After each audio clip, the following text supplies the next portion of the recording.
Test 1 2. 1 test 1 2. Test 1 2. Test 3 4. 5 6. Pick up 6.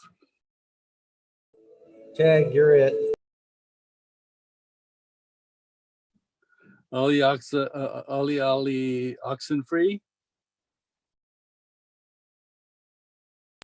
You win. I'm done.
One, two, three.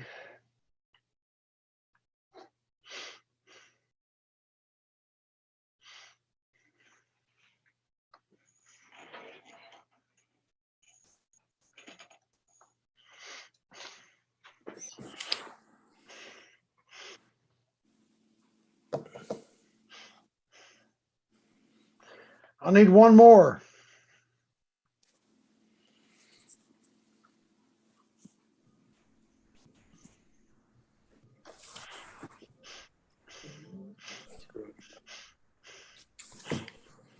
We got it. Who? Denless. Oh, I see that. Oh, there we go. Okay, now I got Eduardo. Okay, Madam Clerk, you ready to roll? Yes.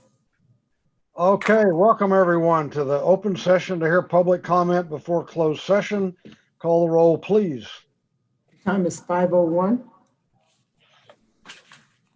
Vice Mayor Bates. Absent. Councilmember Choi. Here. Councilmember Johnson. Here. Councilmember Martinez. Here. Councilmember Myrick. Absent. Councilmember Willis will be absent for the entire city council meeting. Mayor Butt. Here. Okay, Vice Mayor Bates. I just signed in. Okay. Present.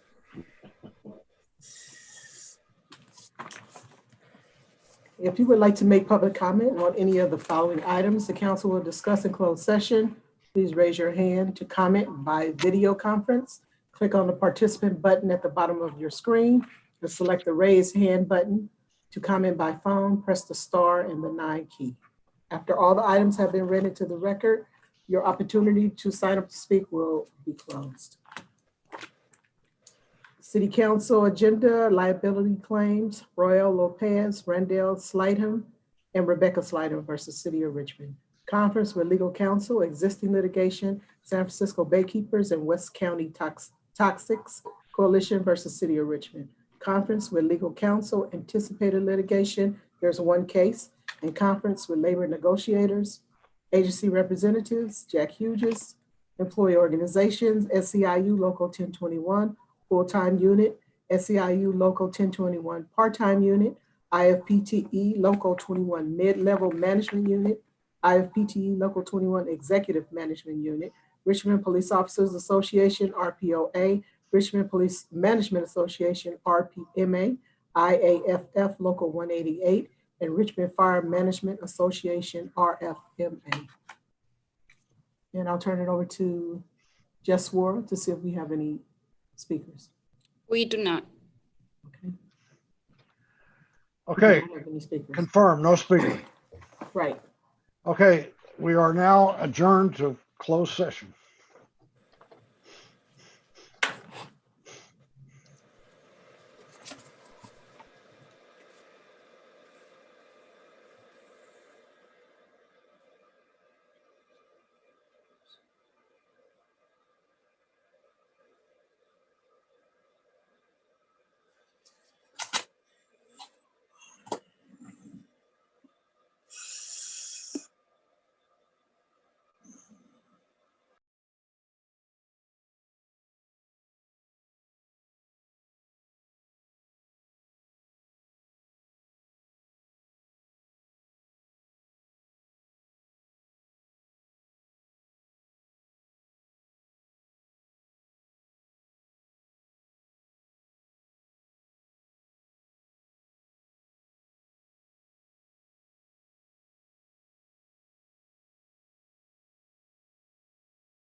Oh, shit.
Pointed out that we saved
I need one more council member.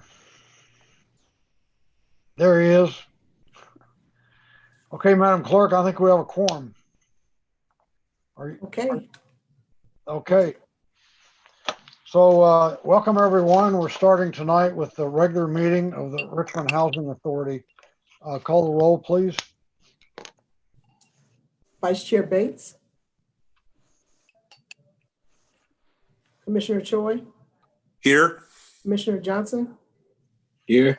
Commissioner Martinez, Here. Commissioner Myrick, Here.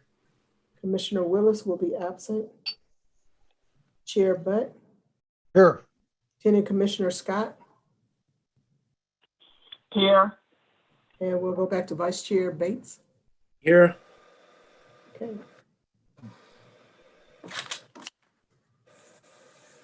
Next on the agenda, statement of conflict of interest. Are there any?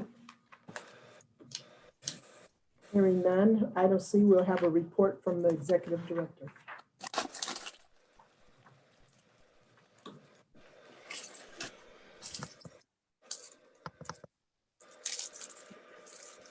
Good evening, Commissioners. Just have a brief report this evening. Can you all see my screen? Yes. Okay.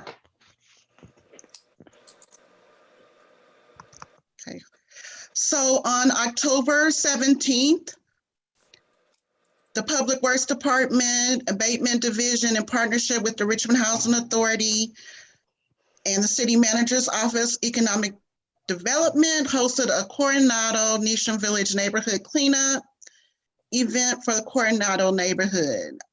Residents could dispose of unwanted items. The event was a huge success, and there were a total of 14 dumpsters filled with debris and taken away. We also have a number of unwanted abandoned vehicles that we were able to get rid of. We're still having a lot of dumping problems, but along with our Public Works Division and our facilities maintenance superintendent, we are on it. We are responding to calls of additional dumping and responding rapidly and trying to get the dumping to be reduced. We have a number of vacancies at Nystrom as well. We have 31, which has created a lot of challenges with regard to squatting and illegal activity. We've been working together with the police department and again, the abatement team in securing these units when they're broken into and making sure that they're safe and that people aren't in there in unhealthy conditions. We have the security screens, but people are finding ways to cut through the roof. So it's been really challenging, but our facilities maintenance superintendent, along with our crew, are helping to identify units that can be turned and reoccupied by people on our waiting list. So there's a lot of activity going on around our Nystrom Village development. And that is all that I have to report. Okay, thank you. Next item. Our next item is open forum. And are there any individuals that would like to address the Could I council? make a comment, Tom?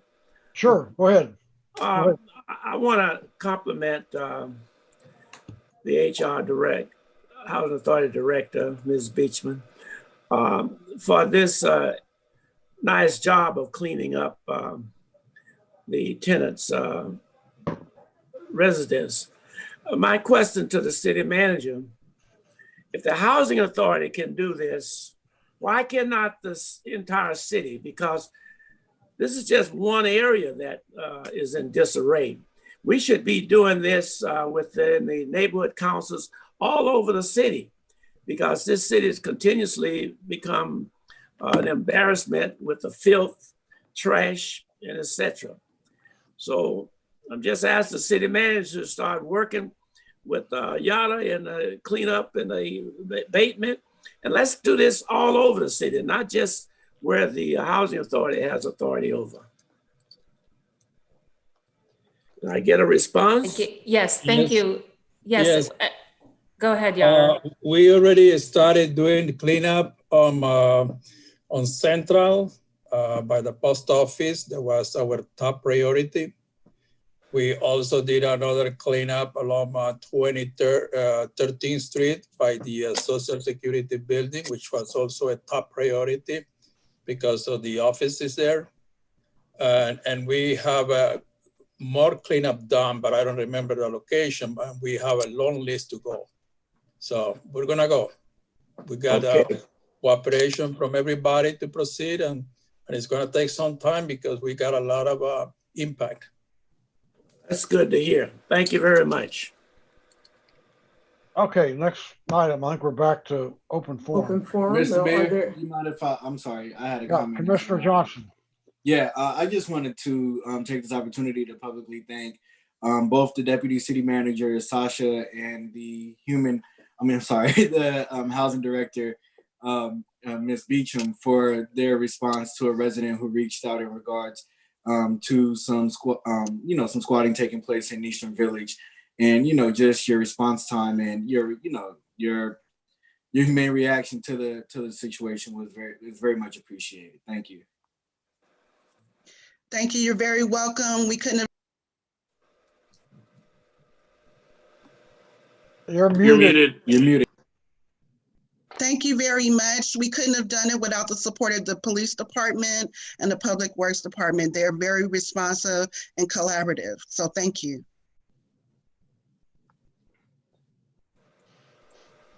Okay, back to open forum. Okay. We're going to open forum for the Housing Authority.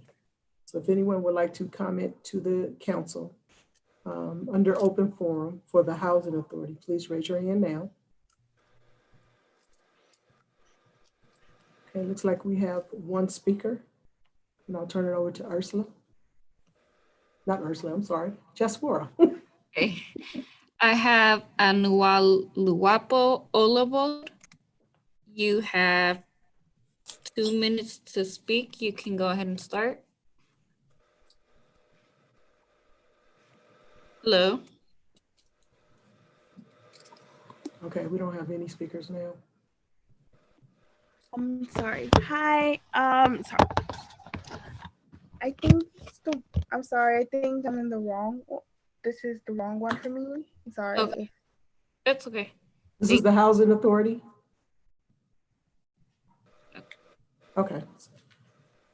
Next item under Housing Authority is agenda review. Anybody want to remove anything from the consent calendar? Apparently not. So next item. Next, we need approval of the Housing Authority consent calendar. Is there a motion to approve? Move approval.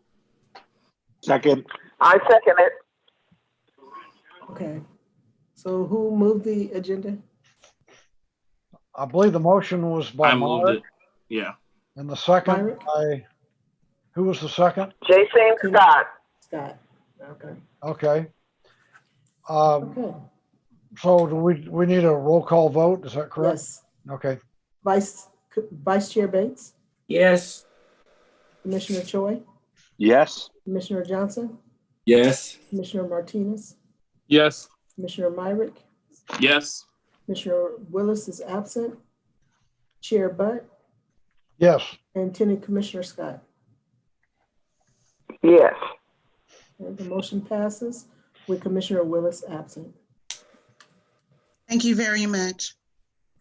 Okay, the regular meeting of the Richmond Housing Authority is now adjourned, and we're transitioning to the regular meeting of the successor agency to the Richmond Community Redevelopment Agency and the Richmond City Council.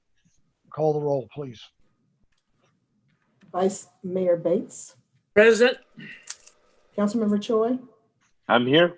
Councilmember Johnson, Present. Councilmember Martinez, Here. Councilmember Myrick, Present. Councilmember Willis is absent, Mayor Butt. Yes. Next on the agenda is statement of conflicts of interest. Are there any? I have one conflict on item H28. So show me as not not voting on that item. I have to recuse myself because one of the items on there is correcting a mistake. My home was accidentally zoned open space sometime in the past, and this is correcting that. Page 28. Next on the agenda is agenda review. Madam Clerk, I would like to remove H27. I made an attempt to contact the Lena, but I was unsuccessful. I'm not voting, but I have a comment that I'd like to share. H27, okay. So we're going to remove that from the consent calendar? Yes, please. Okay. Okay, any other items to be removed from the consent calendar? I want to remove item H31. Is that to discuss at the end of the agenda along with H27? Okay. Yes. Okay. And I'd just like to make an announcement. Anyone may make an oral comment, even if a written comment has previously been submitted. However, each speaker may only raise their hand once to make one oral public comment per agenda item.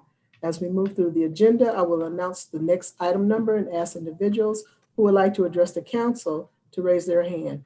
After the item is read into the record, the request to speak period on the item will be closed. We'll be holding open forum very shortly, so individuals that would like to address the council under open forum should raise their hand now. And to comment by video, click on the participants button at the bottom of your screen and select the raise hand button. And to comment by phone, press the star key and the number 9. Item D is a report from the city attorney of final decisions made during closed session.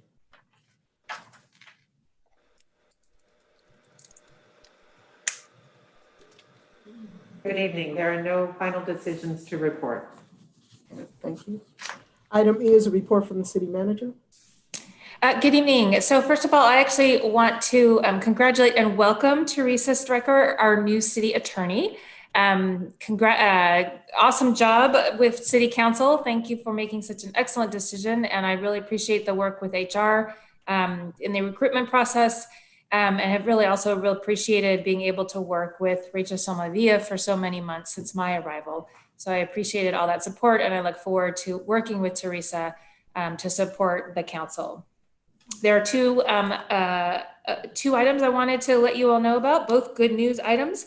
Recently, we were able to do a community paint days in Parchester Village. We actually had over 66 people come together throughout a weekend to volunteer time to paint. They actually did 7 sound walls and have new murals that are out. It's almost 1,000 square feet of space. And this was an incredible collaboration of all kinds of folks who came together to make this happen. We've got several different divisions within the city manager's office, including our art division, our economic development division. There was some grant funding from the city, from our Arts and Culture Commission. And there were a lot of community support in addition to everybody who was helping participate. Love Your Block participated, the Parchester Community Center, Richard Salazar, and there was a local business, Sequential Richmond, who volunteered their staff time to be able to participate. We also had a resident who in particular, her name is Lori Hart, donated some boxes that related to the lunches. So it was a really great event, beautiful mural that's up in place. There's hundreds of photos that people can look to. And we will continue to try and support these types of events going forward. It really helps create community. I'm also happy to let you all know that we've received another grant. It's for Richmond Build. Marin Clean Energy has awarded almost $90,000 that's going to allow Richmond Build to train up to 30 Richmond residents in energy efficient work and energy retrofit work. So these are going to be done through over 3 different classes of 10 to 12 students in each class. And the first class will start in December. And the participants are going to be able to actually get an industry recognized certificate in energy efficiency, something that's an ever growing need. And they are also going to receive paid on the job training once they receive that certificate. If anybody is interested in applying and being one of the folks that benefit from this program, please call the Richmond Build staff at 621-1780. Again, that's 621-1780. Thanks so much. Okay, thank you. Next on the agenda is open forum, and I would like to read the comments that we received before 1 o'clock today. You see one comment welcoming the city manager back. One comment received urging the council to not put the residents of Richmond at risk by reducing the fire services. We see one comment in support of consent calendar item H25. 10 comments received in support of consent calendar item I1, and one comment received in opposition of consent calendar item I1. And tonight we will have 8 speakers for open forum. I will turn it over to Jess Warren. Okay, first speaker is Joan Bina Lindbing. Joan, you have 2 minutes to speak. You can go ahead and start. Hi, can y'all hear me? I'm not sure if y'all can. Yes, yes. Okay, well, hi, good evening. My name is Joan Bina-Lindbing, and I am the DROC program coordinator that worked with DROC students in drafting this resolution, acknowledging the challenges with state alcohol regulation, item I1 on the consent calendar. So this has been in the making for a few years now, and it's clear that things need to change.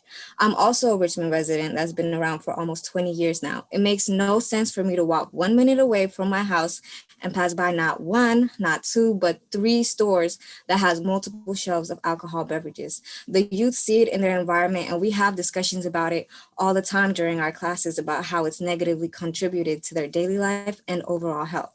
I know that the city of Richmond has tried doing something with the single sale beverages in the city before, as well as in limiting alcohol licenses, but we need to start addressing the root issue, which is amending the laws that grant states that preemptive power when it comes to alcohol policy. I'm hopeful that this resolution gets adopted, as it is something that the city council has had experience with before when it comes to regulating alcohol policies. With that said, I want to thank the mayor's office for assisting us with getting it onto the agenda, and I hope Richmond makes history tonight by being the first in the state to adopt something like this. Thank you. Thank you. I will move on to the next speaker. Please state your name. You have 2 minutes to speak. You can go ahead and start. Good evening. My name is Luis Padilla, President, Richmond Firefighters, Local 188. Let me begin by reminding everyone to everyone listening to be mindful of social distancing and wearing a mask. COVID is alive and more dangerous than ever. More and more people continue to get infected because they're just not following protocols. Your firefighters have had a busy 2 weeks since our last council meeting. They've extinguished several, dozens of homeless encampment fires all over the city, 2 really substantial grass fires, several traumatic calls, and 8 firefighters have been sent home because of positive COVID exposures. So I want to remind the city leaders how crucial public safety is to the community and how dangerous it would be to close any fire companies or cut services altogether. Your firefighters have answered the call and will always continue to do so as long as there are firefighters on duty able to respond. Thank you. Thank you. Next speaker is Tom Phelps. Tom, you have 2 minutes to speak. You can go ahead and start. Good evening, Council. My name is Tom Phelps, and I'm a captain in the Richmond Fire Department and the business agent for Local 188. Mr. Bates, in an email to a resident regarding station closures that was shared with me, you wrote, and I quote, "For your information, each city has a public safety mutual aid contract with other local jurisdictions, whereas any fire, riot, or disturbance that occur within the city, surrounding cities, should it be necessary, will provide a response of assistance," end quote. This is not true. In fact, the only surrounding jurisdiction that we don't have an automatic aid agreement with is Pinole, and that's because they chose to close a firehouse. Why should our residents bear the burden of their closure? And that's what you're trying to do to our neighboring jurisdictions. Have you spoken to any of the neighboring jurisdictions? I don't think so. You are going to make our residents less safe, and you can't count on a neighboring jurisdiction after you close stations. There's no guarantee it'll be there. Stop lying about this. This will impact the residents greatly and hopefully not gravely. You're counting on neighboring cities picking up the slack you want to create. That's not fair to them and not fair to the residents. They deserve better, and you can't count on it. I yield the rest of my time. Thank you. Next speaker is Anuoluwapo Olubod. You have 2 minutes to speak. You can go ahead and start. Hello, everyone. Thank you for being here today and listening to us and our ideas on how to make our community a better place. My name is Anuoluwapo Olubod, and I'm a junior at the High School. I am here to talk about item I1 on the consent calendar. I think the local government should have more power in order to make their own laws. One thing I noticed was that most liquor stores will not check IDs and will sell alcohol to teenagers that aren't of age. There are a lot of teenagers my age that would tell me they wanted to get alcohol, and I would tell them they were not of age, but they would still say, and I quote, "It's cool," meaning they had to wait in to get an alcohol beverage. There's a lot of easy access for alcohol for youth. Which is why we need to begin to look at things from a local level. So I hope the council adopts this resolution. Thank you. Thank you. Next speaker is Julian Benjamin. Julian, you have 2 minutes to speak. You can go ahead and start. Hello, everyone. I'd like to thank you all for being here and listening to our wants and needs. My name is Julian Benjamin. I'm a senior at El Cerrito High, and I'm referring to the consent calendar, section I1, and I'll elaborate on my experiences with alcohol in the community. As a student staff intern with BACR, Bay Area Community Resources, I had the pleasure of meeting a Southern California public administrative representative and to talk about how he encountered over 10 liquor stores on his venture from Del Norte BART station to his Airbnb, which was only a few blocks away. And I don't know about you, but I found the statistic to be very alarming. Within only a matter of a few blocks, to encounter at least 10 instances of alcohol promotion is truly disheartening. And especially considering an outsider of our community had to open our minds to how a topic such as alcohol has become so normalized. I think adopting a resolution would be a great step in the right direction of reducing alcohol availability within our communities. That's all. Thank you. Thank you. My next speaker is Mike Parker. Mike, you have 2 minutes to speak. You can go ahead and start. Thank you. My name is Mike Parker. I'm on the steering committee of the Richmond Progressive Alliance, and I wanted to thank the voters of Richmond for turning out to vote and for their support of our PA-backed candidates for the city council. I'd like to say that government does not work when we simply elect some people to office and expect them to be our saviors, while we go back to doing other things. We need to stay involved more than ever because we have daunting tasks ahead of us. Prop 15 appears to have failed. The city has a budget crisis to deal with. Half the country believes in Trumpism, and it's not likely that a Biden presidency will do anything more than try to return us to the way it used to be. So that means we have a lot of work to do on affordable housing, homelessness, the budget crisis, reimagining the police, and a lot more. It will take all of us to be involved. I hope everyone stays involved. Thank you. Thank you. My next speaker is Tarnell Abbott. Tarnell, you have 2 minutes to speak. You can go ahead and start. Tarnell? Hello?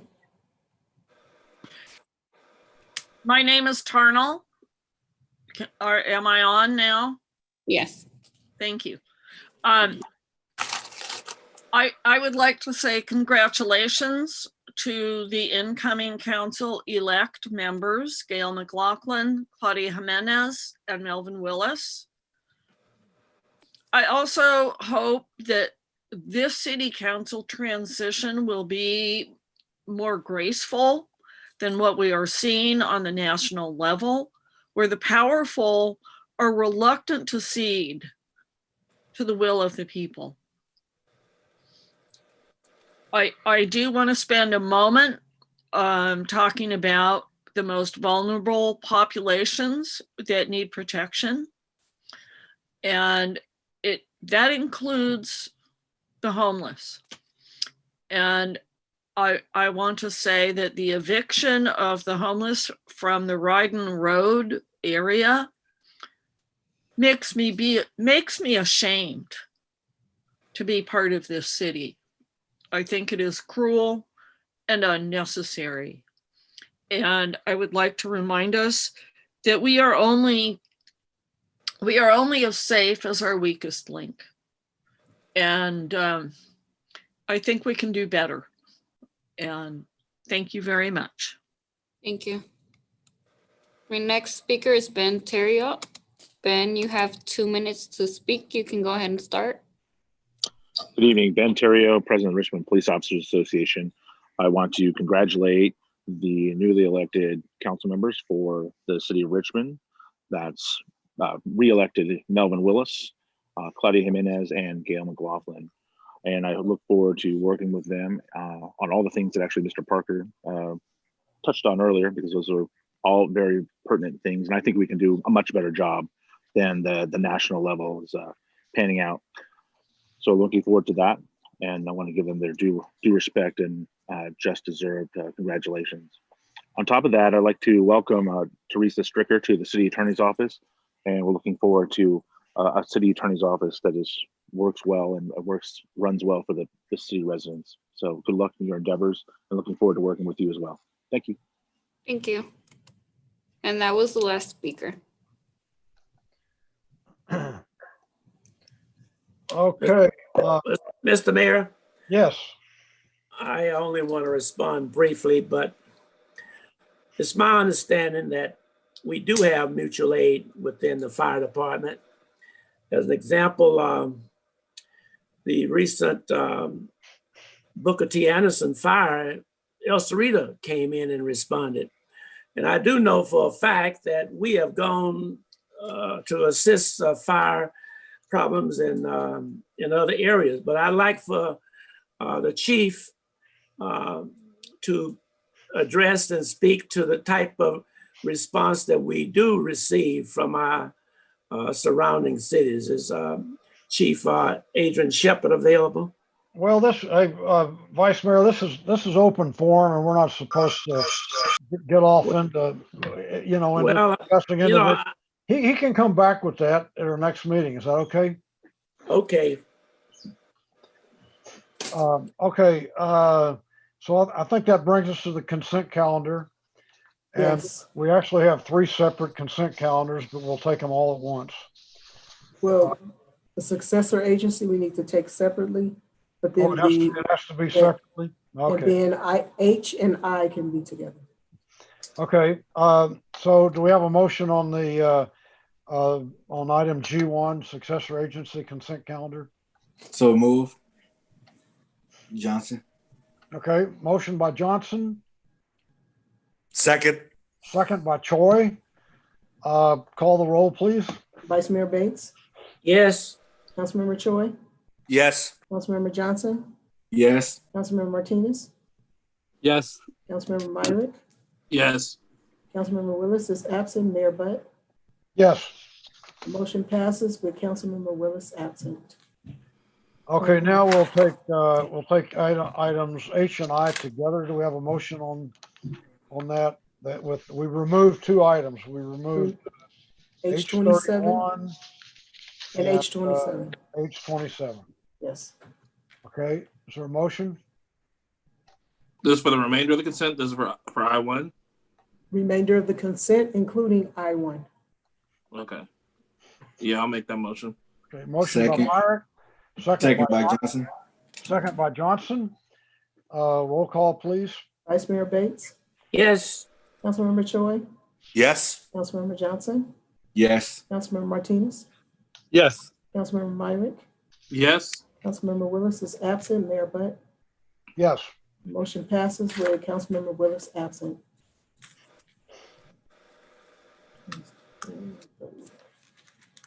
Next on the agenda.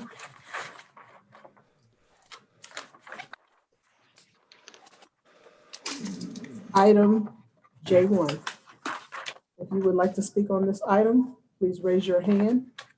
If you're joining us by video conference, click on the participant button at the bottom of your screen and select the raise hand button. If you're joining us by phone, press the star key and then number 9. Item J1 is to receive and provide input on the draft terms of the proposed development agreement for the Campus Bay Mixed-Use Development Project as a follow-up to the developer's commitment to provide community benefits outlined in City Council Resolution number 91-19. And we have 17 speakers for this item. Okay, we'll begin with a staff report. Good evening, Mayor Butt and members of the City Council. Shasta Curl, Deputy City Manager, Economic Development. Thank you for having us this evening, along with members of the Campus Bay Development Team and numerous city staff that have been working to move this project for your consideration. One thing I want to note for the City Council and members of the public before we launch into the presentation is that we want to thank the development team for continuing to work collaboratively with staff to bring a proposal together this evening that is in alignment with Resolution 9119. Unfortunately, we were not able to do so in time for that to be reflected in the staff report. And so we ask for your consideration this evening while we are able to walk through a great deal of information for the good of the public, and then also to go ahead and clearly illustrate how the development team is willing to move forward with the proposed development project in compliance with Resolution 9119 that was previously put forward for the City Council back in September of 2019. So again, we have a great deal of consensus to share with you this evening, and thank you very much in advance for allowing us to move forward with this presentation. I'll now hand it over to Lena Velasco, Community Development Director, and we will try to be as brief and succinct as possible to ensure that there's adequate time for City Council questions as well as public comment. Thank you very much. Okay, I'm going to share my screen.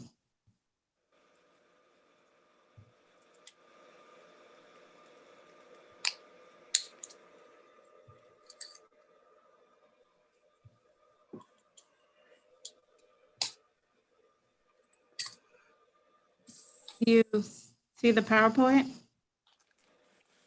I think. Yes. Well, we almost.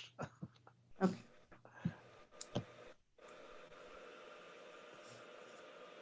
I'm going to stop sharing. IT, Sue, can you all share the PowerPoint? It's like my computer's thinking. I'm on it, Lena. Hold on 1 second. Okay, thank you. Sorry about that, Council. So I will go ahead and get started. I think the first few slides were really about providing an overview for this evening's presentation. So we will summarize. Are you able to see the PowerPoint now? Not yet. There it is.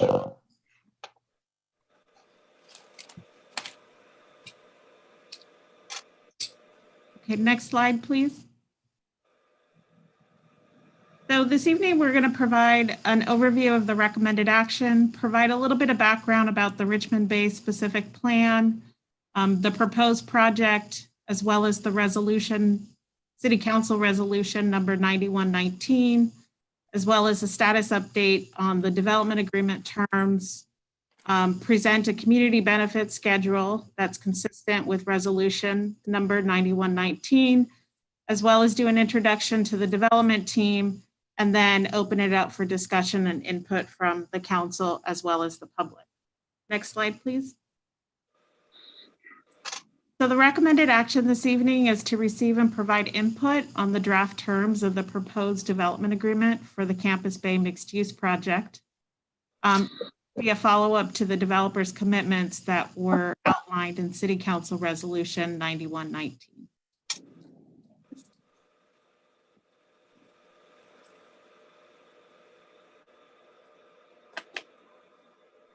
Next slide. Oh, thank you. So the City Council adopted the Richmond Bay Specific Plan on December 20th, 2016. And this was, and I'll speak a little bit more about this, but this is a priority development area within the city that provided opportunity to accommodate growth near transit. The City Council also adopted Resolution 9119 on September 24th, 2019, urging the Department of Toxic Substances Control to issue a cleanup remedy for the Seneca site that would support the land uses that were contemplated within the specific plan. The city also received applications for the proposed project, which includes a development agreement, in May of 2020, and we're currently reviewing that application. The Richmond Bay Specific Plan requires public-private partnerships, which includes projects that have development agreements, to hold a study session to provide information regarding project components and uses, as well as terms of the development agreement and a list of community benefits that are proposed to be part of the project. Next slide. The South Richmond Priority Development Area is outlined in purple. And really the main transit anchor for the South Richmond Priority Development Area is the Richmond Ferry Service. And so the Richmond Bay Specific Plan was a council and community vision to build, accommodate growth for both residential and employment near the ferry terminal. But as you can see, it's also well served by the nearby BART stations, both the Richmond Station, El Cerrito del Norte Station, as well as El Cerrito Plaza. The orange is an outline of the Richmond Bay Specific Plan area. Next slide. So here the red is an outline of the land area that's covered within the specific plan, and the specific plan identifies land uses as well as development standards for development within the specific plan area. And one of the catalyst sites is the Richmond Field Station, which was centered around the UC Berkeley Richmond Field Station and their long-range development plan. Next slide. So here circled on the slide is sub-area 4. The proposed project is within sub-area 4. It's a portion of the site. And it's also known as the former Stauffer Chemical site. This is the illustrative plan, which was a theoretical build out for the specific plan. And next slide, please. And the specific plan includes a transect zone regulating plan as well as a form-based code, which provides a more predictable built environment. So as you can see, the project is proposed within the circled area. Next slide. The theoretical build out for the sub-area 4 development potential was identified to potentially include up to 2.12 million square feet of research and development, as well as service uses, 320,000 square feet of retail, approximately 1,590 residential units, and 29 acres of open space that included a shoreline park as well as several area parks within the development. Next slide. So the applicant is proposing a project that would accommodate up to 4,000 residential units and up to 50,000 square feet of retail space. The retail space would be comprised of a minimum 20,000 square foot grocery store to be built within the first phase of the project. The residential and mixed use buildings will range from 3 to 4 stories, wood frame to taller wrap style and concrete podium buildings with up to 7 or 8 stories in height. And so they would be townhomes up to apartments, condominium units. There's a vesting tentative map that's proposed that would subdivide the property into 34 development parcels contained within 10 blocks. There would be new and improved public streets, which may be dedicated to the city, as well as associated bike lanes, sidewalks, landscaping, and utility.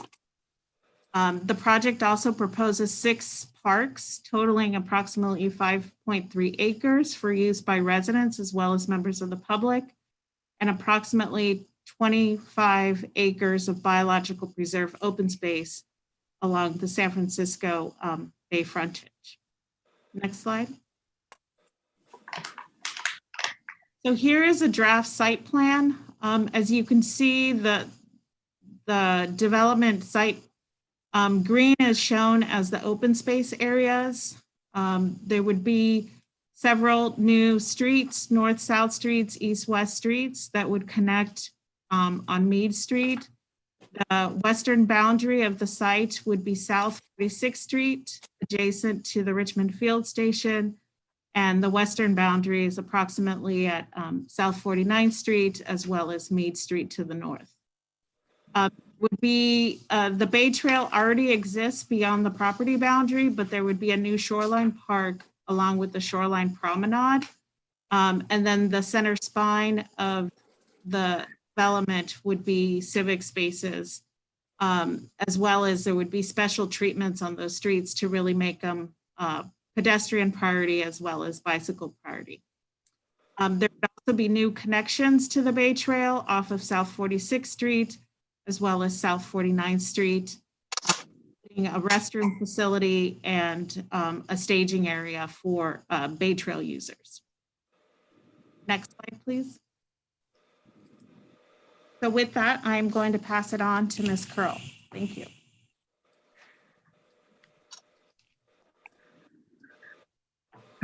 So just as a brief reminder, since it's been a while since this item was before the City Council, we wanted to provide an opportunity to review the key components of Resolution 9119 and then briefly talk about the community benefits schedule that's being proposed by the developer and items that we have been able to come to consensus on. And so by way of background, Resolution 9119, which is also attached to the staff report, provides for $2 million in direct funding for Richmond Promise.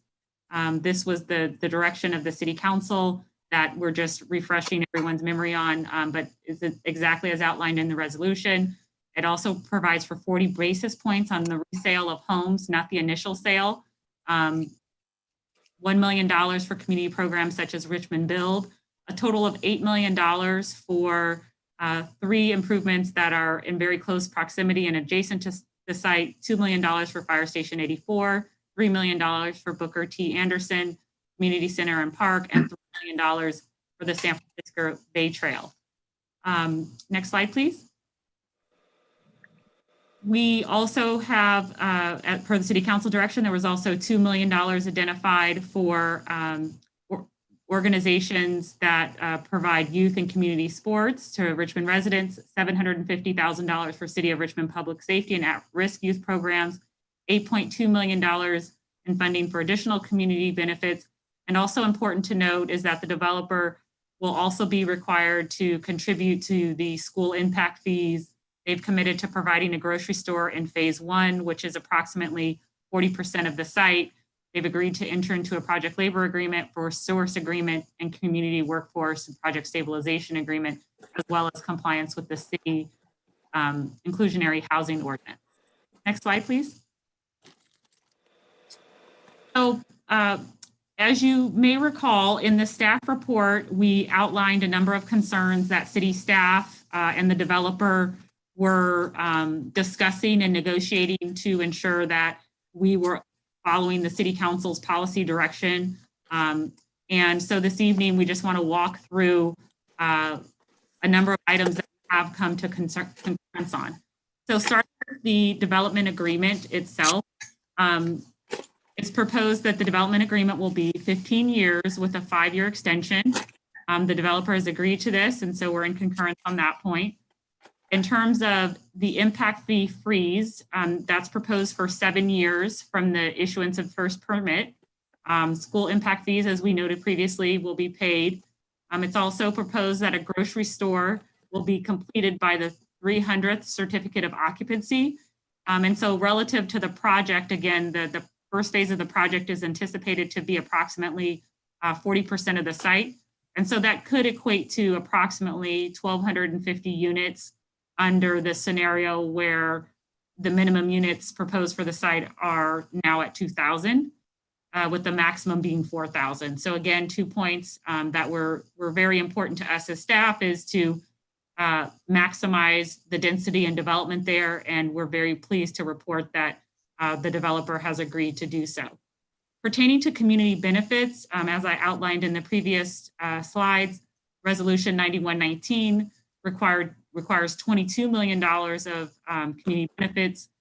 $14 million of those are anticipated to be payments, and $8 million are anticipated to be constructed by the developer for those improvements at the fire station, Booker T. Henderson, and pertaining to the Bay Trail. The developers also agreed to pay prevailing wages, enter into a PLA, as well as the Richmond Promise future transfer fee and the inclusionary housing.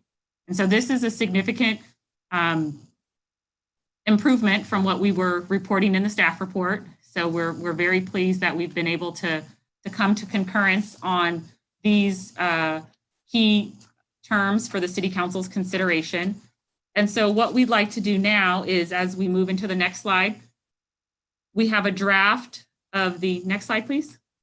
And we have a draft of the proposed community benefits proposal from the development team. And so this has been something that we've been having many conversations with the development team about in terms of how to codify and schedule a number of community benefits.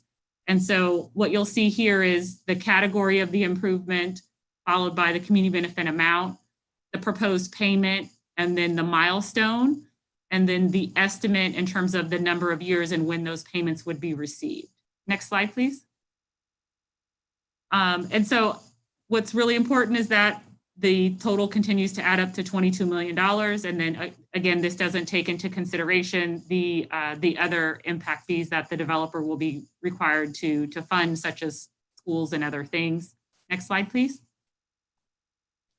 So with that, again, pleased to report that the development team has come, we as staff feel like very much in consensus the City Council policy direction was originally. So we thank the Hillco and Shop Off teams for their working with us to do so.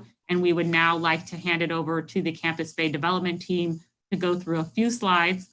Thereafter, if Mayor, through you, we'd like to hear questions from the City Council and then have public comment. Thank you.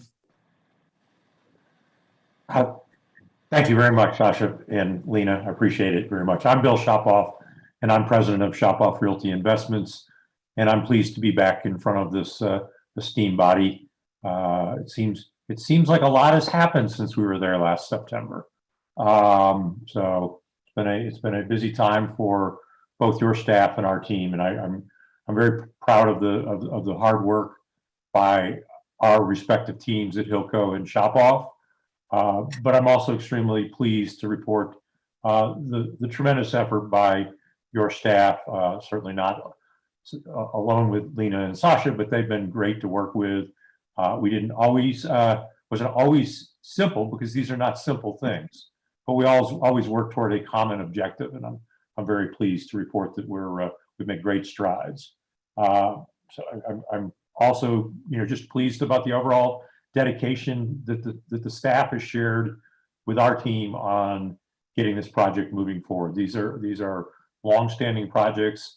As you know, this project's laid fallow for many, many years as it's gone through its various iterations. We obviously recommitting tonight as part of our development agreement to the agreements that we made back in September of 2019. And I appreciate that those were outlined tonight, and I'm very pleased to be back here to say, we haven't wavered on that. The one thing that we've done since then is we added what we think was a very strong partner. I think Shopoff alone could have done this project, but we looked at it and there was plenty to do, and there were plenty of other opportunities And we had some other work together with the Hilco folks. And so I'm pleased to introduce them this evening. Our partner, Roberto Perez, who's the CEO of Hilco Redevelopment Partners. And I think I want to give just a brief introduction to them. They focus exclusively on brownfield redevelopment projects, really focusing around generational transactions such as the site that we have here that's been presented by Zeneca, where there's this great opportunity for real estate, but also requires great technical skills to deal with the cleanup on the site. They're fully integrated both with in-house environmental, but as well as the vertical development capacity. Extremely well capitalized and combined between ourselves and our capital partner. We have the resources to complete this project. With this project and all of the other projects that HRP has under their belt, it exceeds 4,500 acres of lands that have either been cleaned up or in the process of being cleaned up around the nation. And I'm extremely pleased to introduce my partner, Roberto Perez. Thanks, Bill.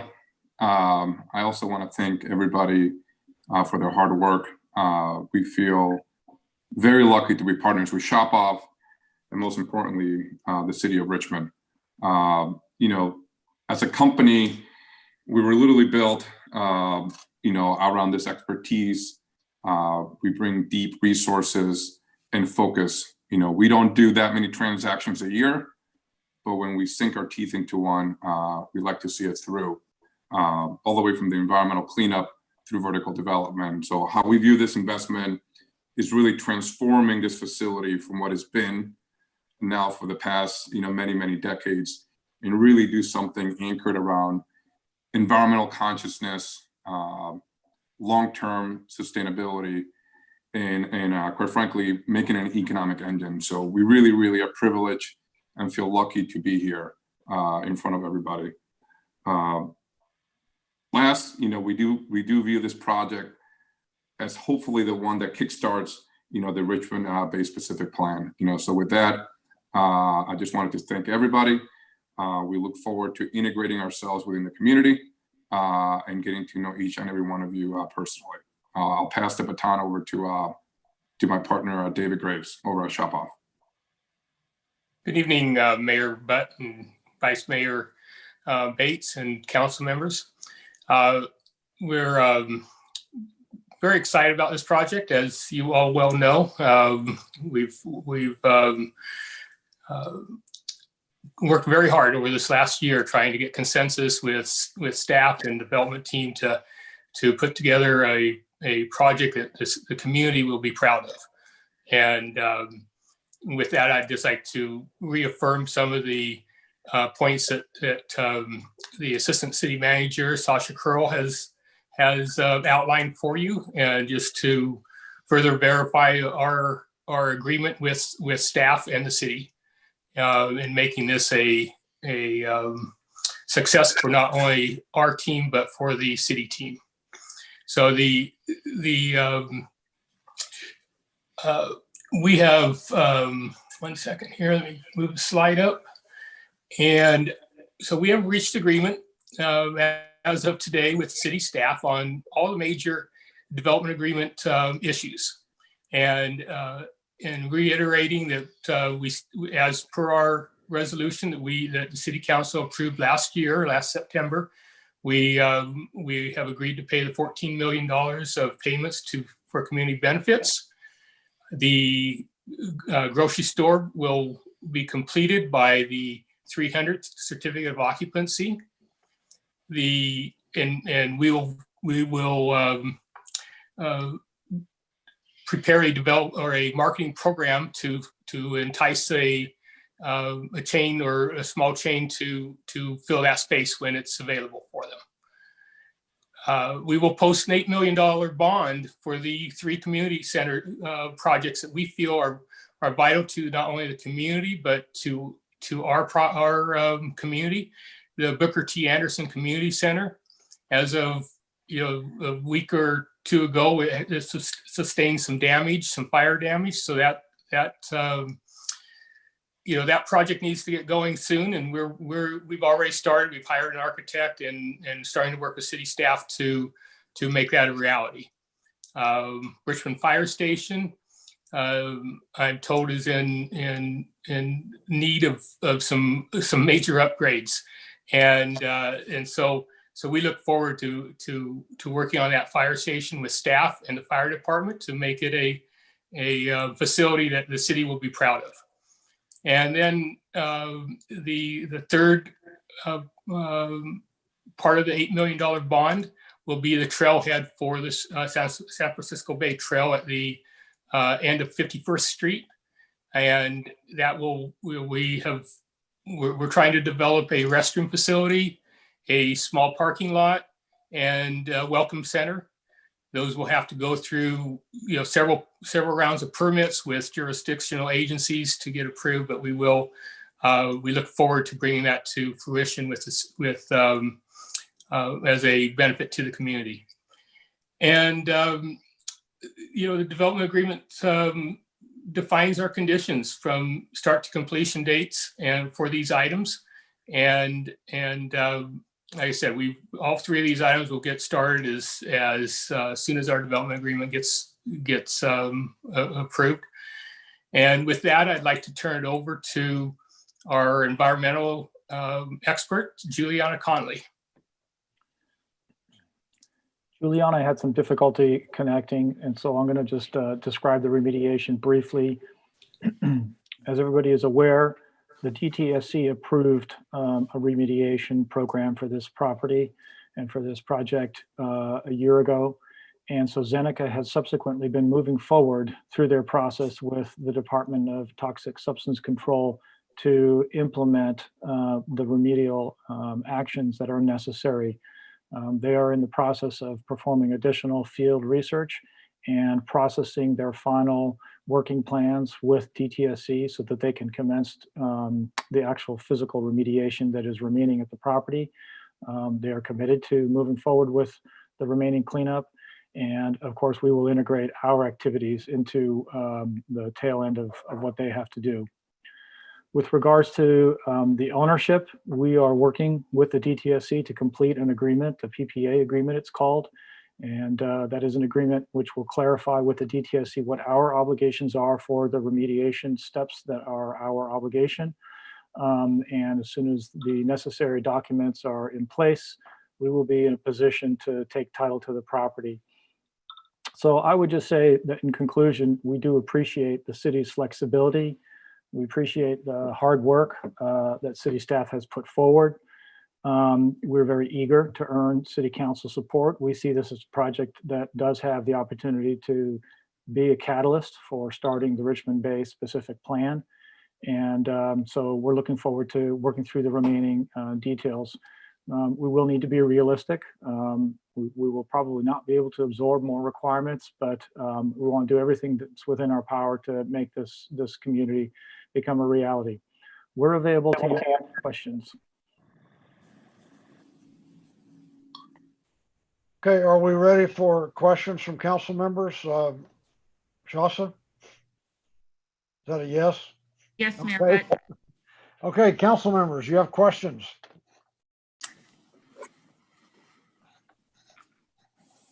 Vice Mayor. Unmute, please. Vice Mayor, unmute yourself.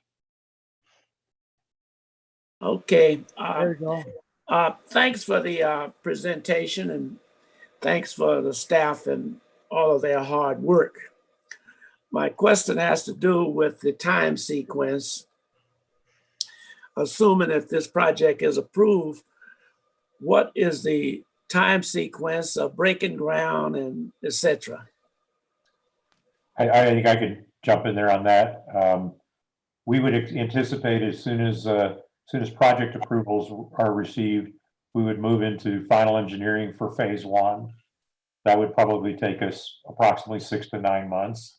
So probably sometime in the second, probably the third or fourth quarter of next year, we would then be breaking ground with the first vertical construction happening in 2022. Okay. Okay, thanks very much. Thank you. Other questions from council members? Councilmember Meyer. And to be clear, tonight we're not voting on anything. We're just kind of, I mean, it sounded like we were giving feedback on those items that there was contention on, which it sounds like you have agreement on now. Am I misunderstanding that? That's correct there. So we're looking for any input that council members want to put into the process, but this is not an action item. Okay, just wanted to make that clear. It'll be brought back. What's the anticipated date, Chaucer? December 1st. Okay, it'll be brought back December 1st for approval of the development agreement. Okay, any other questions from council members? Councilmember Choi. Yeah, I believe, yeah, so it's moving rather quickly in terms of, it'll probably be before the planning commission in the late teens of November, I was thinking, right? So probably their next meeting. I guess it wasn't so much a question, but I think it's very unfortunate that we're having technical difficulties with your environmental expert, because I think a lot of the questions are going to center around those issues. Just questions about how everything works with the DTSC, exactly what types of mitigations will be put in place. I think there's there's been a lot of concern in the community, and that's probably the top thing. So I would just advise that when you go before the planning commission, and then when you come back before us, just to make sure that you have addressed a lot of not only address the environmental issues on your own, but also basically gotten a good sense of what some of the community conversation has been about these issues. Oh, it looks like Ms. Connolly is joining. Yes, I'm here now. So if there are questions, we can certainly speak to those now. Thank you. I think there will likely be questions, many brought up by our speakers, but just one, I guess what I was just saying when you joined us was, I just want to make sure that you're kind of listening to the conversation happening within the community, so that you can address some of those points. There's been a long, that area has been under discussion for a long time. So there's lots of issues that are going to need to be addressed, a lot of concerns that are going to need to be engaged with. Thank you. Absolutely. Yes, and we're ready, and we can explain our relationship with the work that Zeneca will be doing, and we can answer questions about the work that Zeneca will be doing, certainly now or in the future as well. Okay, other questions from council members? I don't see anybody else. So I believe it's time to call for public speakers. And we have 17 public speakers. Will I be able to ask questions after the public speakers? Yes. Okay. You have 17 public speakers, and I'm going to read the comments, a summary of the comments that were received by 1 o'clock. We received 21 comments in opposition of item J1, requesting the council not move forward with development. 1 comment received in support of item J1, asking staff to work with track and shop off to develop a description of the highest priority off-site Bay Trail projects for funding by the Campus Bay Community Development Agreement. We received 4 comments in support of item J1. And now I'll turn it over to Jess Warren. Okay, first speaker is Andres Soto. Andres, you have 2 minutes to speak. You can go ahead and start.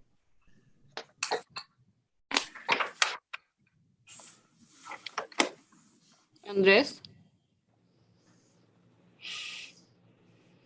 Hello?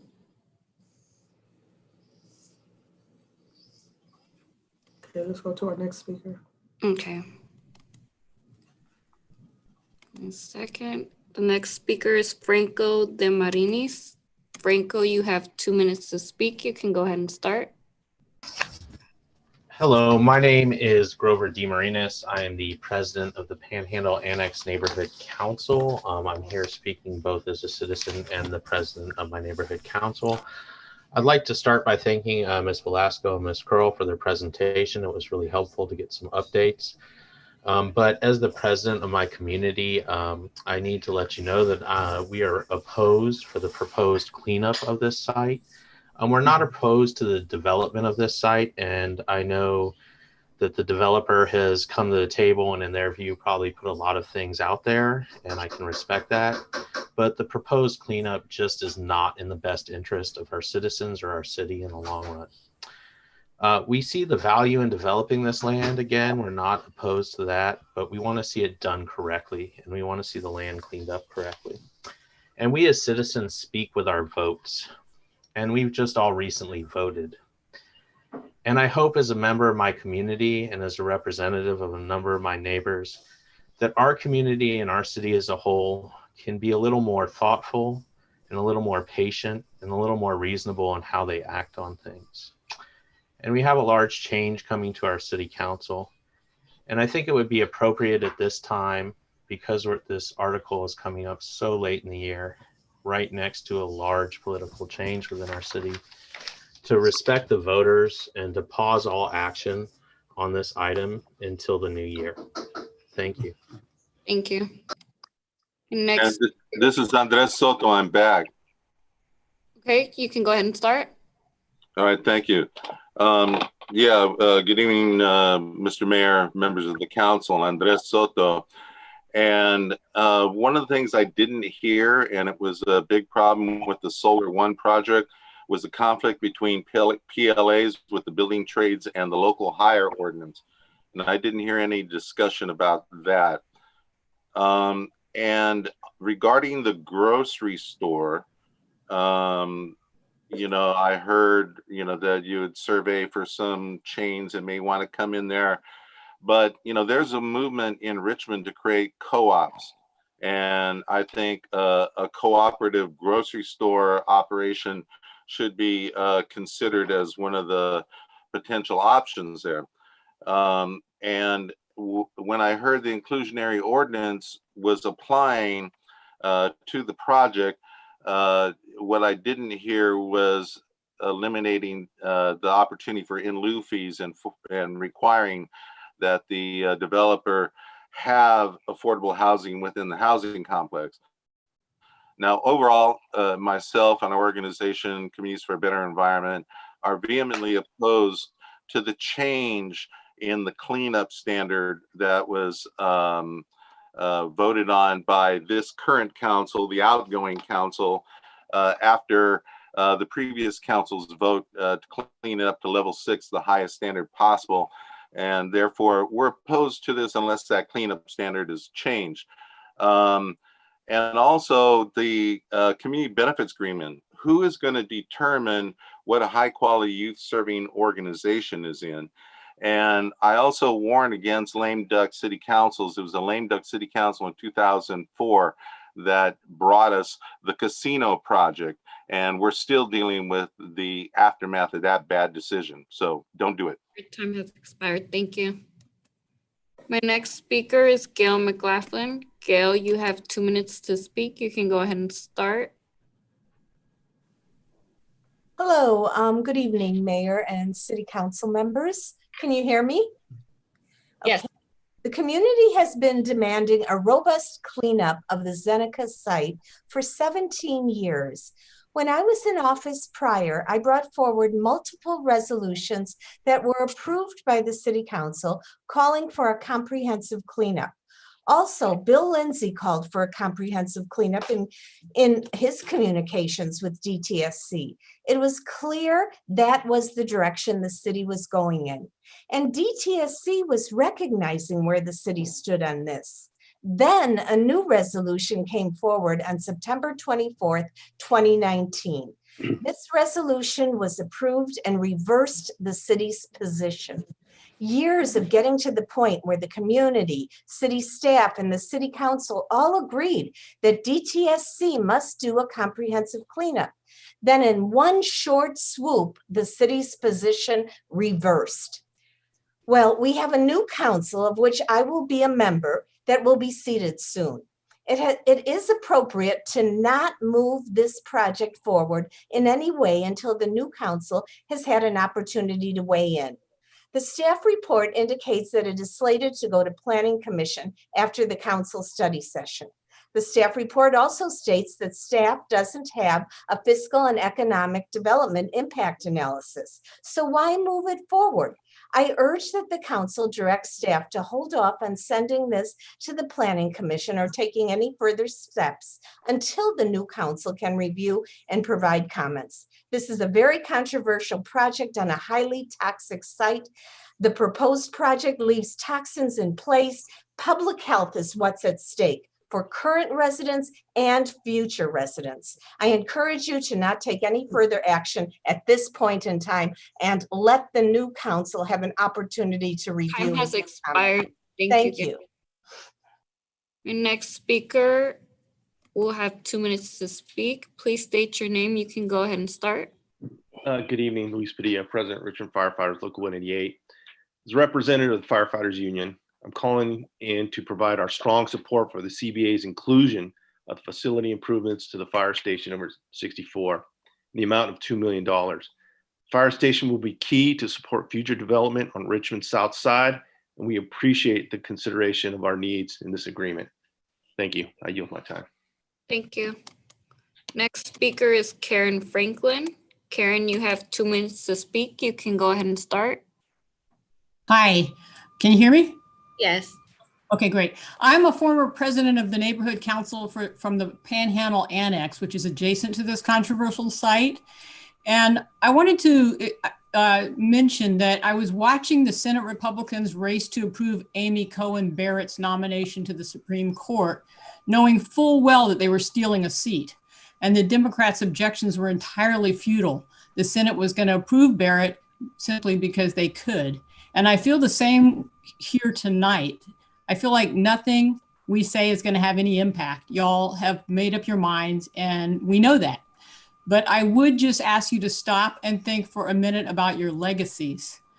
Shop Off Realty is going to make their money, and they're going to leave town. They're going to be long gone by the time the lawsuits start pouring in. You all will still be here in one way or another. And this will be your legacy, that you sold out the residents of Richmond to a shady fly-by-night company, that you knew the sea level was rising, but you thought it was a fine idea to build atop a toxic stew along the bay.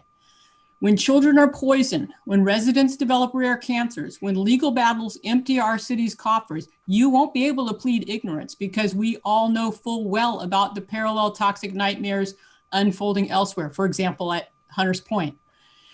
So, I mean, I've been in this struggle for almost 20 years now. I was naive enough to trust the city council would stand by its unanimous vote 2 years ago to require full cleanup. It's really hard to keep the faith. Nonetheless, I would kindly request that you all listen to the community, that you're sworn to serve, listen to the voters, slow the train down, table it until the 3 new council members are seated who were elected by a mandate, a majority, vacate next week's planning commission item, and not vote on this item until after the 3 council members are seated. I'm not holding my breath. Thank you. Thank you. Next speaker is Bruce Bayard.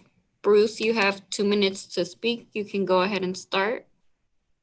Mayor Butt, members of the council, my name is Bruce Bayard. I'm the chair of TRAC, Trails for Richmond Action Committee. TRAC is delighted that the proposed community benefits agreement includes $3 million for the Bay Trail. There are many important unfunded Bay Trail projects remaining in Richmond, including in the priority development area. One good example is the Richmond Wellness Trail, Phase 2, between Cutting and Lucretia Edwards Park.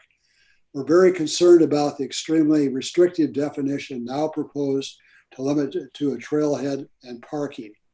We're particularly concerned if the intent is to use that to improve the trailhead at South 51st Street, and those improvements should be part of the on-site project itself in order to comply with the Richmond Bay specific plan and the shoreline overlay district. So we ask, please request the TRAC have a dialogue, request that staff have a dialogue with TRAC and the developer about a definition of the Bay Trail Community Benefit Agreement that is more open and takes into account all of the important Bay Trail opportunities here in Richmond. Thank you very much. Thank you. Next speaker is Tarnell Abbott. Tarnell, you have 2 minutes to speak. You can go ahead and start. Hi, Tarnell Abbott.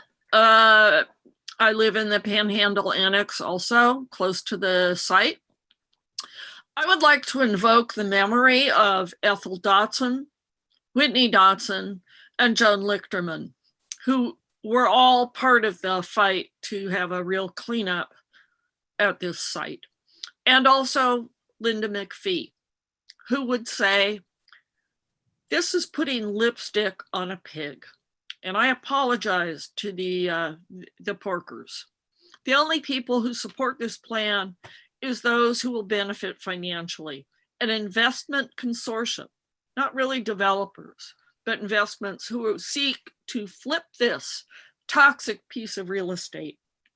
I am sorry that the staff neglected to include in the background report some very important history.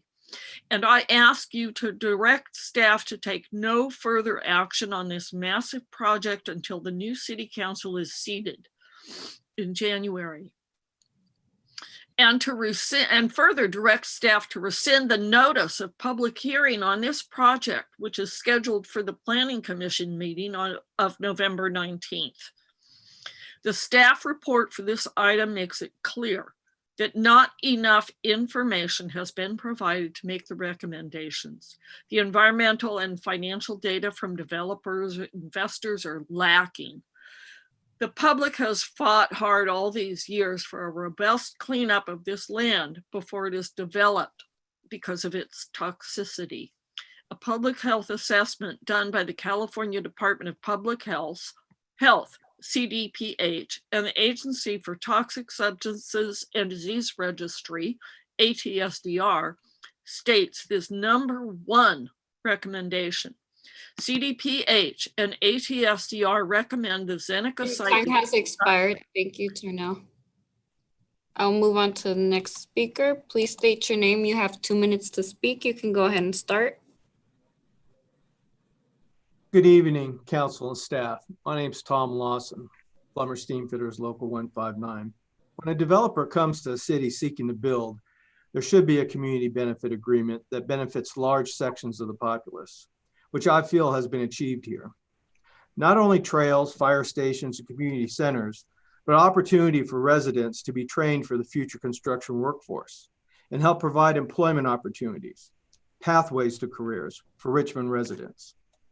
Here we have a developer willing to enter into a community workforce agreement, a PLA, to help make this possible. Thank you for your time. Have a good evening. Thank you. My next speaker is Tom Hansen. Tom, you have 2 minutes to speak. You can go ahead and start. Hello, my name is Tom Hansen. I'm with the electricians, IBW Local 302. We'd like to thank the mayor and council for allowing me to speak tonight. We've been working with the developers, Shop Off and Hill Co. to come to an agreement to work on this project. Also like to thank the city because the city of Richmond has been a great partner to labor and to the trades. And they've always provided support for us. It's very important to understand that our members don't know where they're going to go to work tomorrow. And having a project labor agreement like this in place ensures us the ability to bring apprentices into our apprenticeship and to have a place for people to go to work tomorrow. So I'd like to thank the developers and the city for allowing us to be part of this project. Thank you. Thank you. The next speaker is Ben Terrio. Ben, you have 2 minutes to speak. You can go ahead and start. Ben? Can you hear me? Yeah.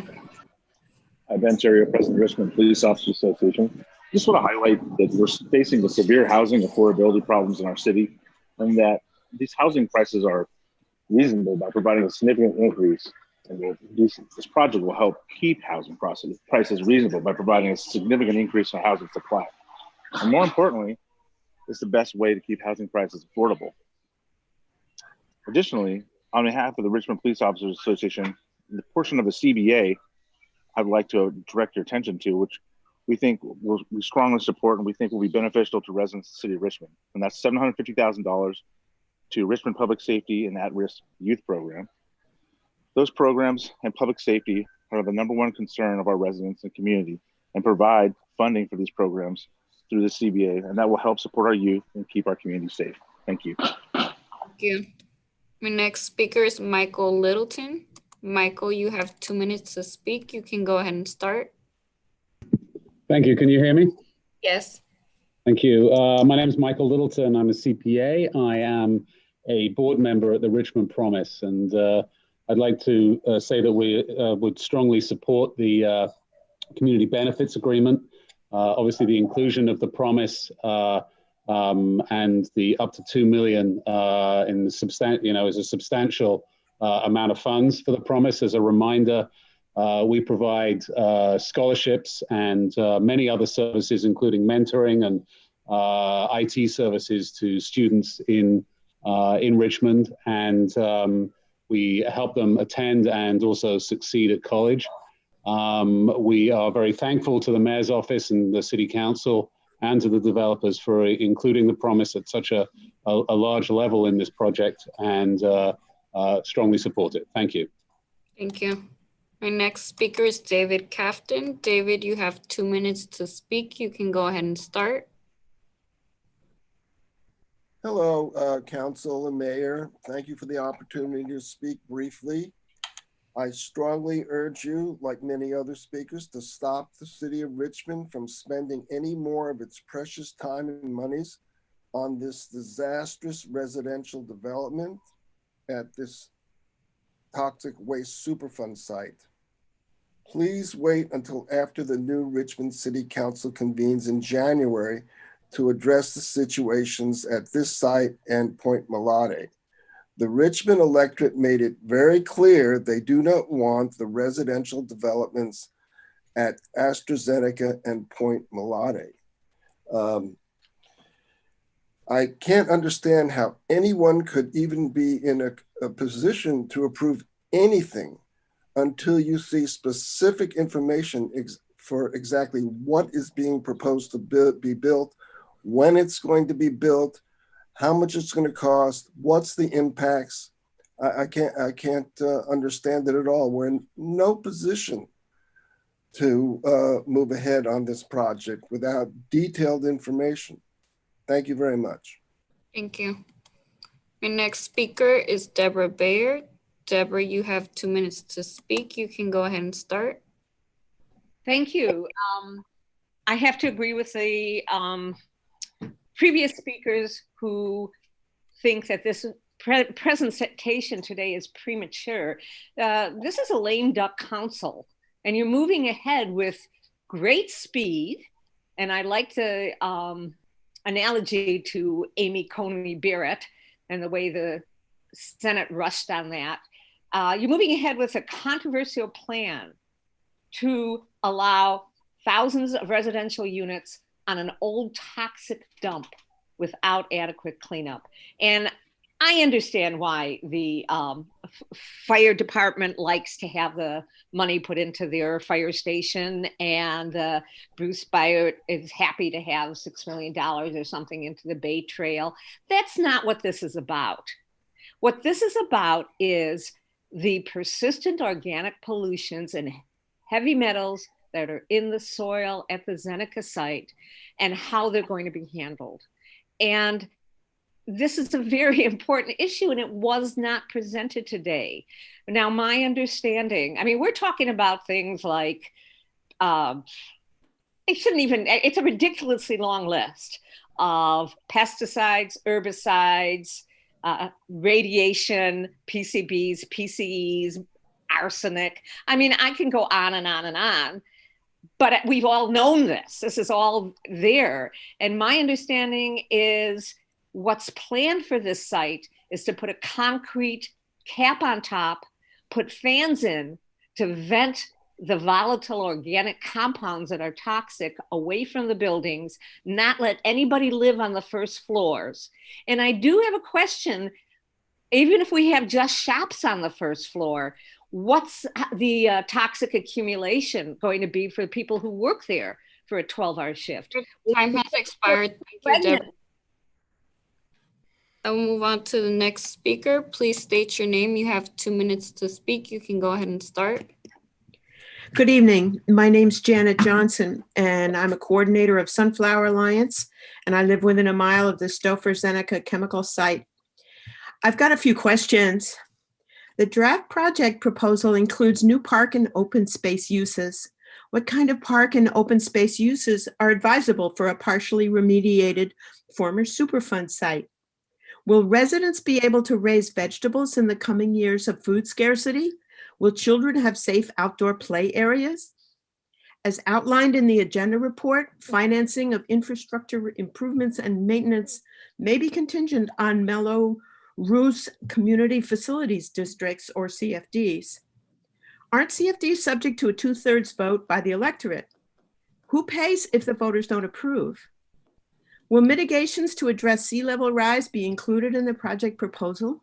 2 enormous glaciers in West Antarctica are breaking loose from their restraints. Loss of one of them could trigger the collapse of the West Antarctic ice sheet, which contains enough ice to raise seas by 10 feet. Other climate change consequences thought to be decades away, like record-shattering wildfires and super typhoons, are now a reality. Is this issue and that of seismic safety part of the proposal? What's AstraZeneca's responsibility here? I've been to some of the community meetings with the DTSC, and I've seen how they accommodate industry. Why must our city do the same? It seems unwise to expedite this project before the new council members have a chance to ask their own questions. I urge the council that this matter not be referred to the Planning Commission until January. Thank you. Thank you. The next speaker is Floyd Andrews. Floyd, you have 2 minutes to speak. You can go ahead and start. Thank you. My name is Floyd Andrews. Hello to Mr. Mayor and the council members. I am a Richmond resident, and I'm an attorney, and I've practiced in the environmental area and the land use area. In fact, I've overseen the cleanup of various brownfields in the past. I'm quite worried about the fact that the substantial contamination is so close to the bay, especially with, as the previous speaker mentioned, the extreme impact of climate change over the decades. How will it be 20 years from now when the contaminants begin to penetrate the bay? I worry about the wildlife, shorebirds, the bay generally, the land around the bay, and the humans who love to use that part of the geography. It's a much bigger issue than just a Richmond issue, I believe. And I think we need to take a step back and a deep breath and think very seriously about what we're leaving for future generations. Thank you very much. Thank you. The next speaker is Kevin Van Buskirk. Kevin, you have 2 minutes to speak. You can go ahead and start. Kevin? Thank you. First, I want to thank you, Mayor Butt, and Richmond City Council. First, I want to applaud the council staff and everybody for negotiating such a generous community benefits agreement for the Richmond Campus Bay. This should serve as a model for other developments in Richmond for what it means to give back to the community, for the opportunity for developers to be able to build in our city. Like some speakers have said, Richmond has always been a friend to labor. It's a labor town. They've always been friends with the building trades and the opportunities for Richmond residents to join apprenticeship programs with sustainable wages and benefits and pensions to be able to retire with dignity in the years to come. Mayor Butt, got to thank you and the staff for negotiating this again. Richmond is, we already have a letter of intent with Hilco and Shopoff, and we're real close to having a defined and negotiated PLA that will cover the construction for this project. I would go and ask you to keep moving with this project, move forward. We expect we'll have a PLA finalized, which again will give plenty of opportunity. Almost all of our PLAs have local hire arrangements in them. And you also have the city's local hire policies as well. So I thank you for your time and encourage you to keep moving forward on this project. And we look forward to moving forward as well with the developers and such a good community workforce benefits. Thank you. Thank you. Next speaker is Ahmad Anderson. Ahmad, you have 2 minutes to speak. You can go ahead and start. Good evening, Mayor Butt, Vice Mayor Bates, City Council and staff. I'm calling to express my strong support for the Community Benefits Agreement. That includes $3 million for the enhancements and upgrades to the Booker T. Anderson Community Center and Public Park. This park is a central gathering point for the Southside community where I was raised, and I look forward to the great improvements this money will bring to our community. Some of the other speakers have spoken about the environment, but also the need for economic development and what that will mean for our buildings and trades to train people, develop internship programs that will lead to careers, supporting of our public safety, the Station 64 and the challenges that we have with the infrastructure there, and for those who are our first responders. I support this wholeheartedly. Of course, many of you know, I'm so proud of my parents, Booker T. Anderson and Irma Anderson, who committed a lifetime of public service to this Richmond community. Both served as mayors in that a park of the South Side, which is a focal point where people not even come there to enjoy times with good times of athletics, but also learn how to read, write, and arithmetic, and most recently suffered with a fire. This would be a great benefit for our community across the board. Thank you for your time, and I appreciate what you've done thus far, and please move forward. Thank you. And that was the last public speaker.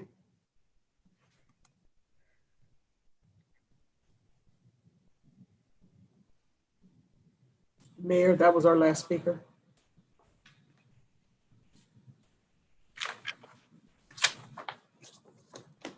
Well, I'd like to ask some questions. So if I may, I'd like to start off by saying that this project to me seems like a jewel box encrusted with community benefits, diamonds that dazzled people's desire to have this jewel box. But the problem is that the jewel box contained a lump of coal. And that lump of coal is the possibilities of bay contamination with sea level rise. It's with disasters that will happen when the earthquake happens, and the earthquake will come. I would suggest that our legal department research the city's liability when city council knowingly approves a project that is environmentally compromised. I think it's important that we realize the liabilities, the responsibility that we as city council members have when we approve projects such as this one. So with that, a question. I didn't see any fiscal reports. When do those happen?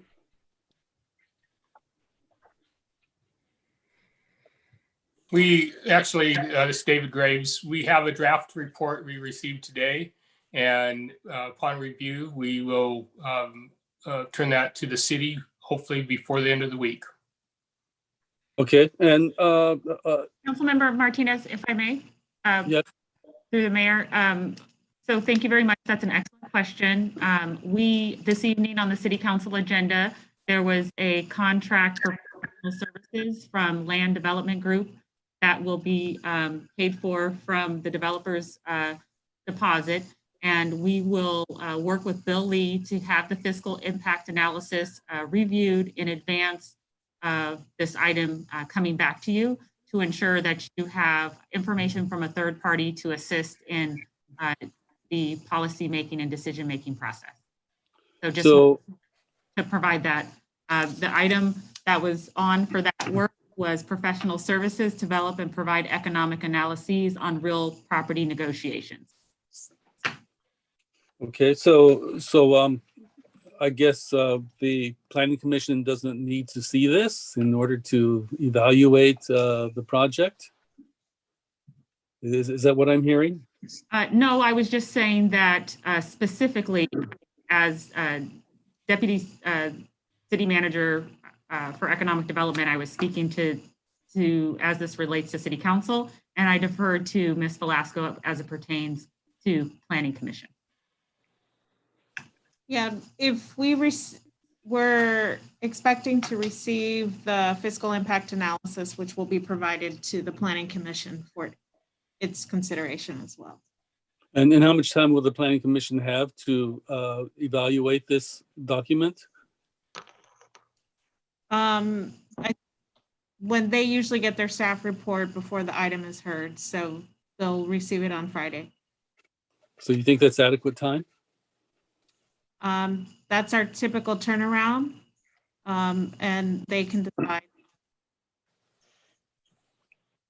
Okay, well, you didn't answer my question. Do you think that's adequate time?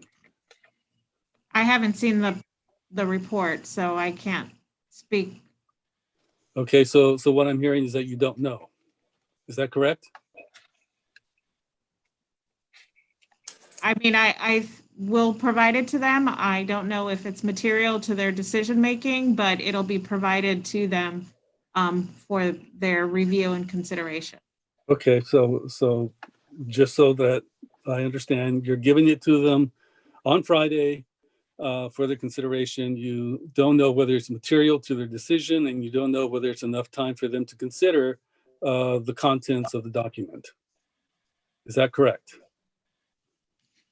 I think that the Planning Commission is used to receiving their staff reports on Friday in advance of their meeting.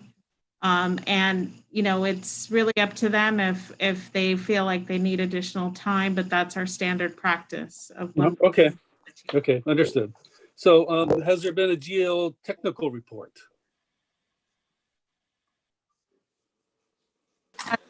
The geotechnical report was part of the final environmental review document. And so there have been studies done of the site, yes. Okay, I haven't seen that. It's, I guess I need to dig into it. And what were the findings of it, considering that I haven't had a chance to look at it? I don't recall offhand. But does anyone know? As part of the final EIR. Does anyone know what the results of the geotechnical report was and who did the report?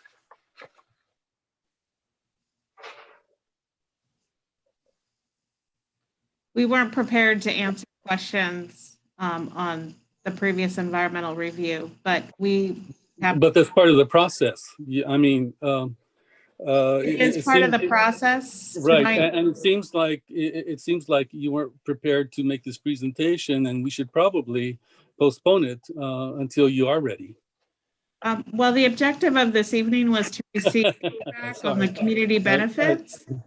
So, you know, I think when we present the project for the council's consideration, then we'll be sure to provide that information. Lena, do you mind if I jump in there real quick? Sure, please. Councilmember Martinez, the geotechnical reports for this project have been in the works since the early 2000s. Okay, the various companies have performed them: URS, LGC, LFR, Langen, NGO. Those are the 5 different geotechnical firms that have reviewed this site. Some of them, including DTSC. To summarize that, actually, that's not true. DTSC has not. To summarize that within a 2 to 3 minute analysis on fly would be disrespectful of the findings of those 5 different expert firms that have conducted that research. If you would like to have a more detailed analysis of that, we can definitely put one together for you that will thoroughly outline and summarize their findings. Okay, that would be very much appreciated. So what's the likely scenario of a 85-foot high podium residential building collapsing during an earthquake? And we're talking about a cap that's floating on on soil that's subject to liquefaction.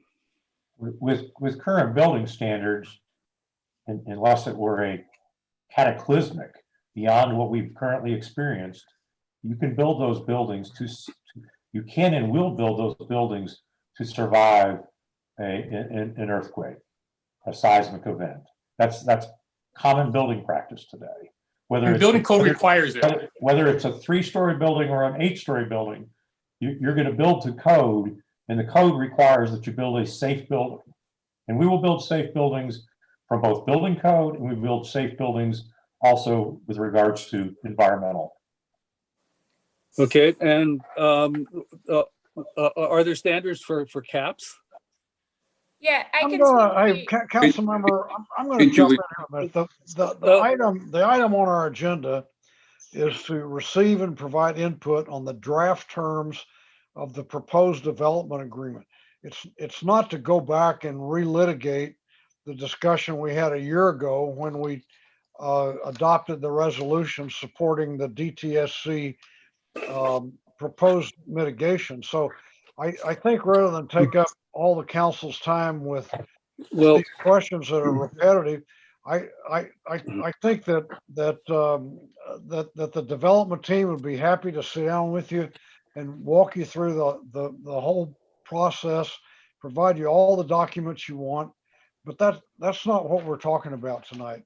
We're not debating whether the DTSC adopted cleanup plan is a good plan or not. So I'd like for you to maybe go ahead and pursue that, but don't do it here tonight.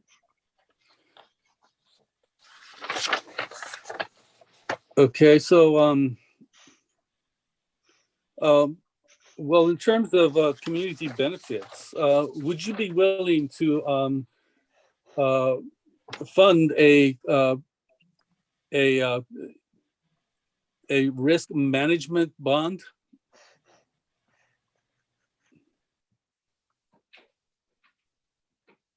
I'm not sure what a risk management bond is. It's not. Well, in case, let's say that everything that you've done to the utmost standards failed, there's going to be a cost. So who handles that cost? The city? Is this a question about the environmental remediation? And if something were to Yes. Yeah, okay, so I can speak to that. So there's been a number of comments about the remedy selection, and as some of you clearly understand, components of the remedy incorporate what we would consider exposure barriers or caps. These are ways to limit exposure to underlying residual contamination in soil. But it's really important that everyone understand that is not the only remedy component that is part of the remedy that was approved by DTSC for this site. There are other very important components of the remedy that will be completed prior to construction of those caps and prior to construction of buildings at the site. Those things include in situ groundwater treatment. So these are remedial technologies that occur directly in the subsurface at the site that serve to destroy the contaminant mass that is present there. So not to cap it, not to dig it up and move it somewhere else, but to destroy that mass in place. So to chemically degrade the material to non-toxic endpoints. That is a very significant component of the remedy. Another component of the remedy is soil vapor extraction. This is a remedial technology where contaminants are removed from the subsurface using blowers, not under buildings, but actively using high volumes to remove mass from the subsurface. That mass is then treated above grade and disposed of off-site. There are also areas of focused excavation that will be conducted prior to development to make sure that in certain areas where there are elevated concentration, that material is removed from the site. After that work is completed, there will be components that serve as exposure barriers. These are caps, however you want to refer to them. Those will be constructed as part of the development. And the construction of those caps is something the development team has elected in conversations with Zeneca to take on responsibility for. So it is very important to us that this property be safe for future users. It would be no good for us if the property posed a risk to human health. So that is a component of the remedy that Zeneca is responsible for, but that we are electing to take on responsibility for. And to your question about what if that gets damaged in the future? That's a very real concern, especially in California, but even in other parts of the country where, you know, there's just deterioration of asphalt over time or things like that. So when a remedy relies on a cap as an exposure barrier, part of that remedy is an ongoing, forever obligation to maintain that cap. And the way that that is ensured is that there will be a deed restriction placed on the property. It will run with the land and it will go forever, that cap needs to be monitored at a specific frequency, and the owner will need to go around and look for breaches in the cap. Is there damage? Is there a crack in the asphalt that someone might be able to stick their hand in? If there is, that needs to be repaired. Not only is the requirement an obligation of the property owner and indicated in a deed restriction, but DTSC will require financial assurance to do that work. So there are mechanisms in place by your own state's regulatory authorities to ensure that that remedy is safe and continues to be safe in the future. And it's really important that people have an accurate understanding of that. I can speak, there was also some mention of the potential for vapor intrusion into buildings. That's another important potential area of exposure. And again, a place where we want to make sure there is no risk to people in these buildings. The first thing I think it's important for people to understand is that the groundwater remediation goals for the site, so the concentration goals that are required by the DTSC remedy, those concentrations are low enough that there should be no potential for vapor intrusion into indoor air. So those in situ groundwater treatment that I was talking about, they should reduce the concentrations low enough so there isn't potential for vapor intrusion into indoor air. That's important for people to understand. Despite that, as the developer, we plan to install vapor intrusion mitigation systems under all of the buildings. So in case anything doesn't quite go as designed, we will be able to mitigate that vapor intrusion. So that means the volatile chemicals that are present in the subsurface, we will be able to make sure they don't come into the indoor air in a way that could pose a risk. So those are the two components. There are other things that we will take on as well, but those are the two important ones that I want to make sure people understand, because they're the greatest potential for people to actually come into contact with chemicals at the site. And again, with the vapor intrusion mitigation systems, there will be obligations to continue to operate them if they're needed. And if they're needed, there will be an obligation to maintain a financial assurance. Okay, assurances, are only as good as the money that's available. A lot of people have sidelined assurances or responsibilities through bankruptcy, and so there's we need to have more than assurances. We need to have a bond where the money is available in case something happens. Would you be willing to invest to look into some such thing? We do have a pollution liability policy in place, and that will continue to run in force for years and years to come. And does it include a bond? Doesn't need to include a bond. It's a prepaid insurance policy. Okay, and I know about insurance companies also. I know how a lot of people in the fire district ended up not getting money. That may happen to some insurance companies, but we are very careful about the companies we do business with, and in this case, only got the highest rated companies to back this policy. Okay, I'm sure you're satisfied, but I bet a lot of our constituents aren't. Okay, well, since this is about the jewels on the box, I really don't have anything to say. Okay, are there other questions from council members? Mr. Mayor, I've got some questions. Councilmember Mark. And along the same lines, and thank you, Ms. Connolly, for explaining a lot of what you've explained here today. I think this is a very technical topic, and I wish that earlier we'd been able to hear from you more. But one of the questions that came from the public that I thought was a legitimate question, and that I had a similar thing, one of in terms of the shopping areas, you all are proposing a grocery store, which has food and things like that. how do we, I understand the concept of, commercial on the bottom level so that, people are more protected. But if that commercial is, property is food, is groceries, how do we make sure that that doesn't, create, doesn't seep in and make people sick when they purchase groceries from that grocery store? So how are we dealing with that, and what is your view on how we deal with that area? Yeah, that's a great question. And honestly, it illustrates what I think is a misunderstanding of the remedy that has been approved by DTSC.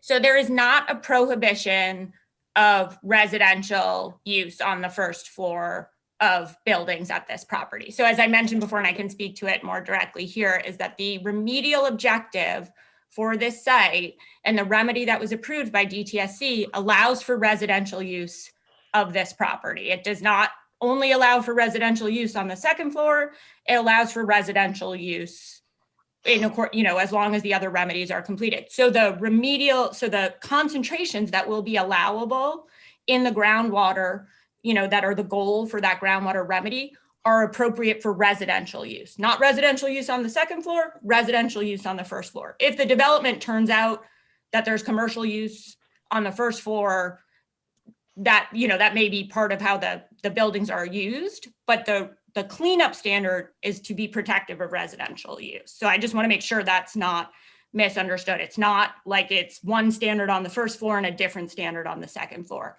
The target is residential cleanup standards. And then the other part that I want to make sure people understand is we are installing these they're called sub-slab depressurization systems. They're similar to radon mitigation systems, if people have familiarity with that. And this is really as a backup. So as I said, the Zeneca's requirement is to reduce the concentrations in the subsurface so that they're low enough so that you wouldn't get concentrations in the indoor air in a grocery store or whatever happens to be the use on the first floor. So you wouldn't get concentrations that would be problematic, that would not be safe. But on top of that, we're going to install these mitigation systems. So just in case anything doesn't go quite right, we can always use these mitigation systems to prevent any vapor mitigation from coming in, if that makes sense. But there isn't a distinction about the first floor, second floor. That was something that was said, but that's actually not part of the remedy that's been approved. That's important to understand. I appreciate that. And Ms. Connolly, I don't know how long you've been working on this project and how much you know about the history here. Several members of the public talked about the past and the initial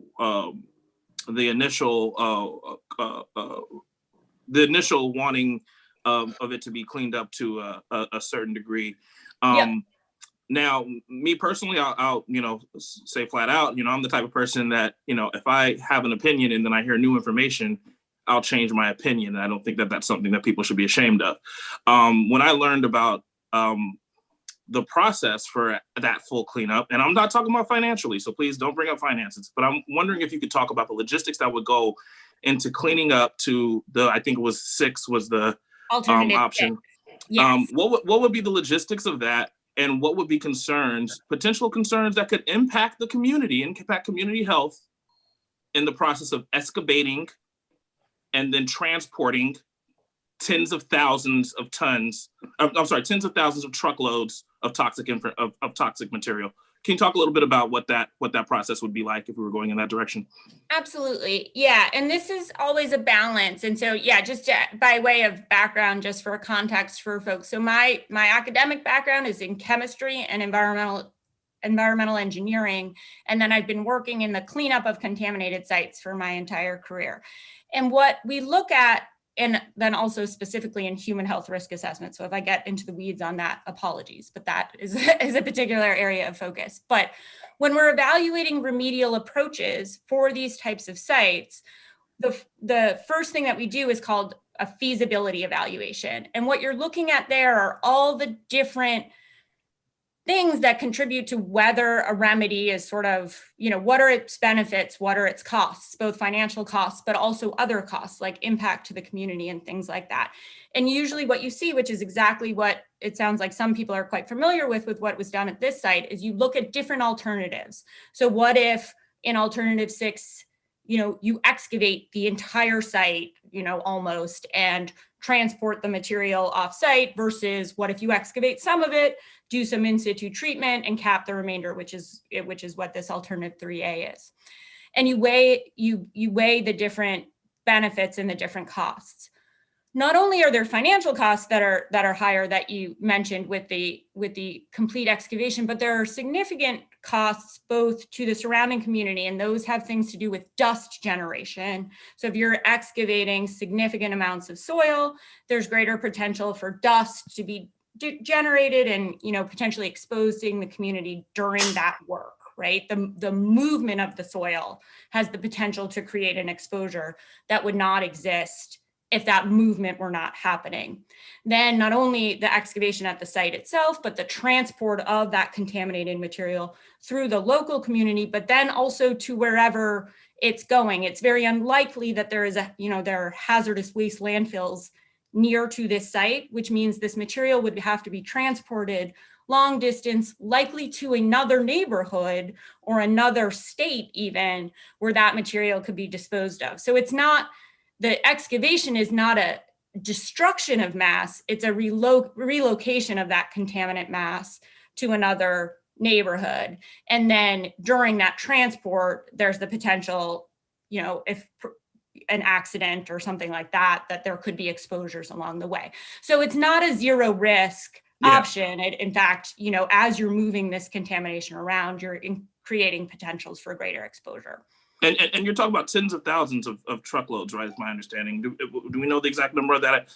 I don't want to say the wrong number. I could look it up for you. I don't know it off the top. I want to say it was 50,000, but I don't want to be wrong. Mm-hmm. But in JL, it's about, I believe it's between 400,000 and 500,000 yards of soil or material that would have to be excavated, and 10-yard trucks, that'd be 40 to 50,000 trucks. Yeah. So, and by the way, there's going to be some folks that say you can do it by rail. I don't know how maybe not, depends on, who would be the railroad to do it. But also trains derail as well. And then my final question to you, and you're kind of getting to it towards the end there, where would it go? Right. So, does it disappear when you transport it, or it eventually has to go somewhere? Yes. So depending on the excuse me. Tom would not allow me to speak on issues that don't have to do with the benefits, and we've been going on about issues that don't have that don't have anything to do with. I think you should. I think you should be able to ask your questions, Eduardo. I agree with you. Well, okay, we'll wind this up. You got to ask a lot of questions, and but I didn't finish. So let her answer mine, and then you can go back to yours. Okay. Yeah, well, I think we need to go ahead, Councilmember Mark. So I'm sorry. So where would it go? Where does the material go? Yes. So it could go to a number of places that would depend on what the actual chemical composition is. But sort of the simplest answer is that it would go to a licensed landfill, likely a hazardous waste landfill, or it could go to a lower sort of regulated landfill. But it would go to a landfill and it would be placed in a landfill. So it wouldn't be destroyed. It would be relocated. And there's a chance that landfill could potentially be toxic to people in that area as well, correct? Right. Certainly the contamination Kettleman City style present there. Yeah. Okay. Okay, do other council members have questions? Yes, I do. Well, okay. Let me make sure everybody else had a chance, and we'll go back. Okay. Sure. Okay, go ahead. Thank you. So this issue of soil and location of soil. Would you agree that some sites are better than others? I don't understand the question. Oh, okay. So we have contaminated soil. So would you agree that contaminated soil in one place might be better in another place? I guess I would need more specifics to be able to answer that question. Okay, so do you believe that toxic waste sites are beneficial? Do I believe that toxic waste sites are beneficial? Yeah. This is getting pretty far afield. I think if you have No, it's not far. It's not as far afield as what about what this JL was site, saying. And I would like to be able to make my points. And I think my questions are pretty direct. And I believe that you should be able to answer them. well, they're kind of hypothetical. Well, they are, but they're grounded in reality. And this reality is the AstraZeneca site and possible places that the soil might go to. Well, the soil's not going, most of it's not going anywhere. Some of it's going to be hauled away, right? Yes, there are focused excavations as part of the approved remedy. Okay, so where is that soil going? And do you approve of that soil moving? So the remedy was approved by DTSC. It's not a remedy that we've proposed. It's not a remedy that we've designed. I can certainly answer questions about it. But I'm asking you as a professional, as an expert. So the location for that specific soil has not yet been selected. So I can't speak to where it's going yet. The type of place that it would go would be a landfill, but the specific location has not yet been selected. Okay, so and it would be selected by Zeneca as they implement the remedy, not by us. Mm-hmm. Okay, that's good to know. So would you agree that toxic soil next to a bay is worse than toxic soil in the middle of nowhere? So I can't answer these sorts of hypothetical questions. They're not relevant to this specific question, and there are too many. But they are. Too many hypotheticals. Well. Councilor, I'm going to call time on this. This is getting argumentative. This is not a question and answer. This is a question and answer. I'm asking questions and she's answering them. Well, we're gonna move on. That's not a question I can answer for sure. Okay,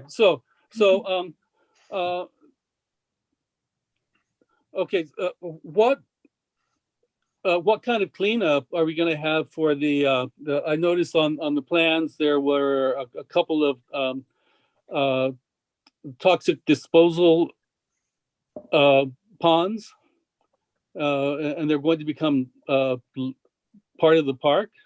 What sort of cleanup has been done to that, and how useful is that to the public?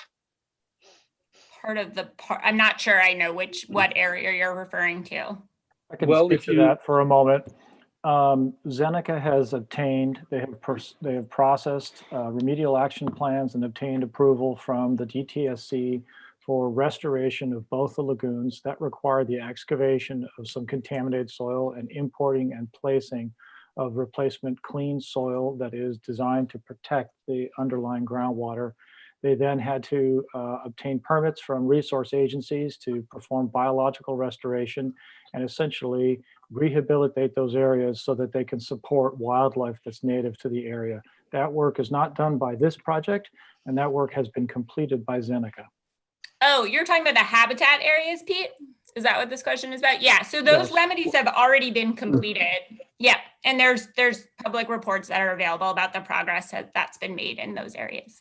Mm-hmm. Okay, well, I'll have to look at them. According to the plan, it looked as if that was part of your purview, because it is part of the property, but it is an area. So it's not the subject of the remedy that was approved by DTSC a year ago. It was part of remedies that were approved a number of years ago, and Zeneca has in fact already implemented those remedies. Mm-hmm. Okay, so what I'm hearing is that those two toxic ponds have been remedied and that you have nothing to do with it, even though it's on the property that you will be responsible for. Is that correct? We are not responsible for the remedy implementation, which Zeneca has already completed. We would be responsible for making sure that the conditions that are required there are maintained. I think also the choice of the word toxic ponds is is incorrect and inflammatory. Actually, it's not incorrect. They're not toxic. They've been They were toxic ponds. They were but there. they aren't toxic ponds currently. Well, what they were and what they are. They were Yeah, what's referred to as lagoons when they weren't lagoons. I'm gonna call into this. So language is language, and hey. you can call it what you want, but they were toxic ponds. So now that I understand that you're not responsible for it, or rather aren't responsible for the remediation, but you are responsible for the upkeep of whatever condition it is you inherit. I understand.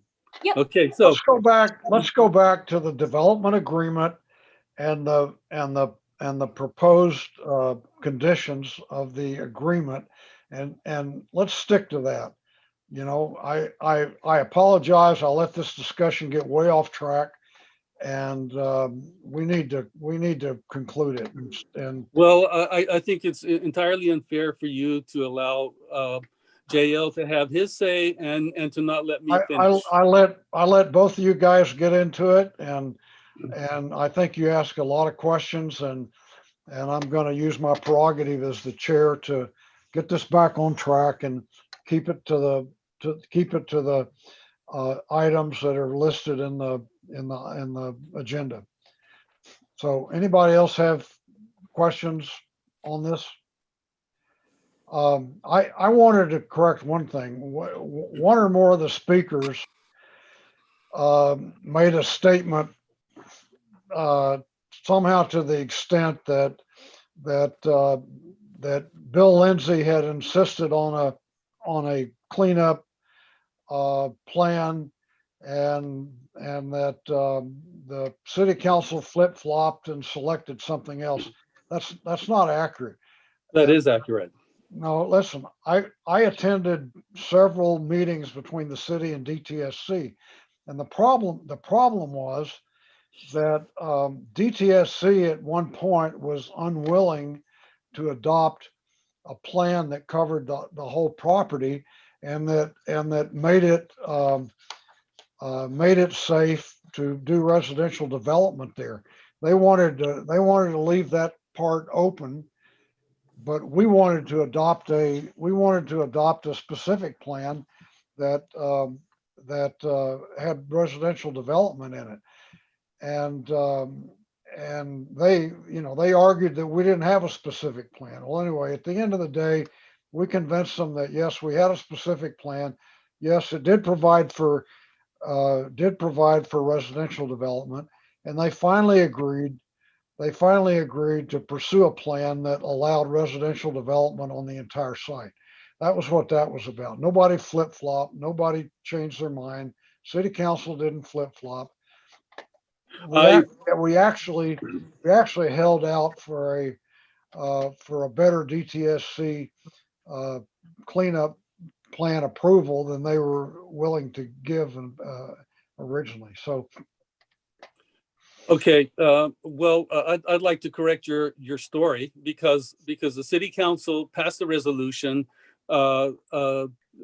going for option 6, and Bill Lindsay wrote a letter in support of that. So both Bill Lindsay and the city council asked for the optimum cleanup, and if you don't think changing your position is flip-flopping, then I guess we didn't, but we did. Well, the reason was that we were under the impression that only Plan 6 would allow for residential development, and we were not under that impression. Well, we knew. You're entitled to your interpretation, and so you're entitled to yours, although yours is wrong. Anybody else on the city council have questions? I don't see any, so I think. I just quickly, Mr. Mayor, because I don't want to be put in the middle of this thing. If Councilman Martinez has more questions on this, the public knows that we're talking about this broad issue, so I don't think he should be blocked from asking more questions on that if he has them. So I just wanted to say that publicly in case there was. Well, my problem is that I don't see him asking questions. I see him picking fights and arguing with people, and there's a big difference. And I think what we've gotten to the point that we're engaging in dialogues and arguing about things, and I don't think it's moving us forward. Councilmember Choi. Yeah, I just actually, this is a new question. I'm just going to ask Ms. Connolly, are you going to be available? It looks like in early December, when this issue will be more fleshed out and come back in front of us again, as well as at the Planning Commission meeting.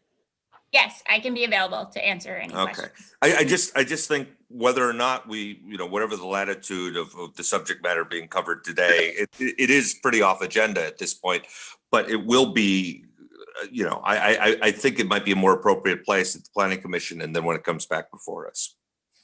Yep, happy to be available. Vice Mayor Bates. Unmute yourself, please.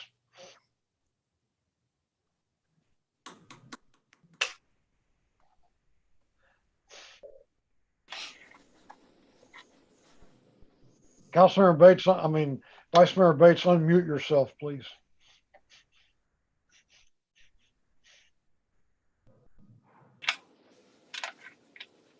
Okay, I finally got it. I appreciate Councilmember Choi's question. My question to Mrs. Connolly is, what is your role in this project? Sure. Yes, I apologize. I didn't get a chance to do a little intro at the beginning, but yes, the role that I play is as in-house environmental lead for Hilco Redevelopment Partner. So I oversee all of Hilco's remediation work at this site and throughout the country.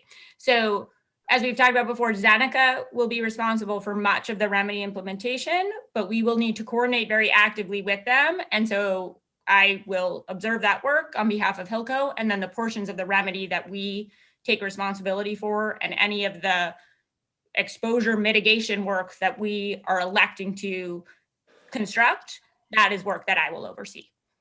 Okay, well, you seem to be well informed, so I just was going to find out the role that you were playing.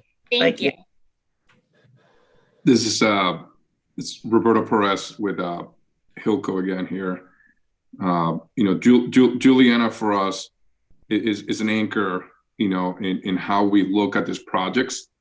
And, one of the things that we can assure all members is that this is a generational investment for us. We are looking to be here, part of this community here for the long term, and having best in class people and partners are an integral part of this project. And I just wanted to add that point. Okay, so if I may continue with my questions, in terms of safety and let's say we have an earthquake, there has to be an evacuation.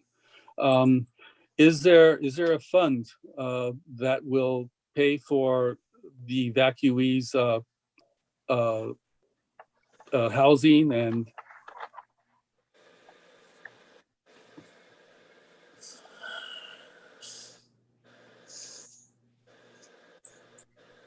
Is that a question to me? That's not a question that I can answer about. It's a question to anyone, because we're going to have people living here, and we need to make sure that these people aren't put in a situation that is detrimental to their health and well-being. If there were an event such as you're describing, people would be they have a responsibility if they're a homeowner to have taken care of themselves. If they're a tenant, if we build an apartment building, then we would make, as a landlord, we would make, appropriate accommodations to provide for any resident of our projects, whether it's here or anywhere else. Whether it's an earthquake or a fire or anything else, we'll work with our residents to accommodate them. But I think we're into the pretty far-reaching hypotheticals here. That's not the developer's responsibility, whether this is a site being cleaned up under DTSC 3A or any other standard. The we're not taking care of people for the rest of their lives, but we have certain responsibility as the developer. And as Roberto stated, you know, we will make some land sales here to third-party builders, but we also intend to build some of the rental stock for generational hold. And we intend to be in your community for decades to come. And we're excited about that. And hence, because of that, we will make sure that we build this to safe and appropriate standards. Okay. Okay. You got more? Yeah, I'm curious about the there was money that's supposed to come after the sales. Or, That's correct. How does that happen? There'll be a deed restriction and 40 basis points of the sales price goes to Richmond Promise into perpetuity. So after the first sale, the sale from the home builder to the public does not count. But when anybody resells that home, there's a deed restriction on that and an encumbrance on the title, so that they go transfer title. The title company would collect 40 basis points and convey that to Richmond Promise. Okay, so how do you see that affecting the sale of the homes? We think that number is relatively inconsequential. In fact, it occurs in other areas within your community, in numerous other areas around the state and around the country. And I don't think there's any discernible difference between the sales price for that versus the sales price without it. And we think it's an incredible benefit. I think, David, you recall what we calculated the 20-year present value is About 30 million. $30 million over and above the 22 we're talking about. Mm-hmm. Okay. So it's a significant investment in the future education of your citizens, and we're very proud of that. Okay, so that really isn't money coming from you; it's coming from the homeowners. Well, it is money coming from us, because if we don't build it and we hadn't put the deed restriction on, it didn't come from us. It wasn't coming from anybody else if we didn't create that program as developers. That's right. I know that argument. I wouldn't be here if it wasn't for my great-grandmother. Well, and we will also likely receive a lower price for our for sale homes based upon this as a future requirement. Yeah, maybe a small change in it, but the reality is you can decide it's a value or not. That's up to you as a council. I'm not going to argue that issue, but I think it was a significant economic value to the community. Okay, I wasn't arguing it. I was just trying to understand it. And I apologize if I come off like someone trying to argue, but I'm just a little concerned because I don't feel the voice of my constituents is being heard. And so I'm just trying to do my part as the council member to make sure that it is. I appreciate that, Councilman Martinez. Okay, anybody else have any final follow-up questions? I think we've fulfilled the obligation of this agenda item. We've provided a lot of input, and we'll be visiting this project again on the 1st of December. And again, I would urge any council member who feels they still have questions or comments, probably start with our staff and make an appointment with Shop All for the Hillco people and our staff.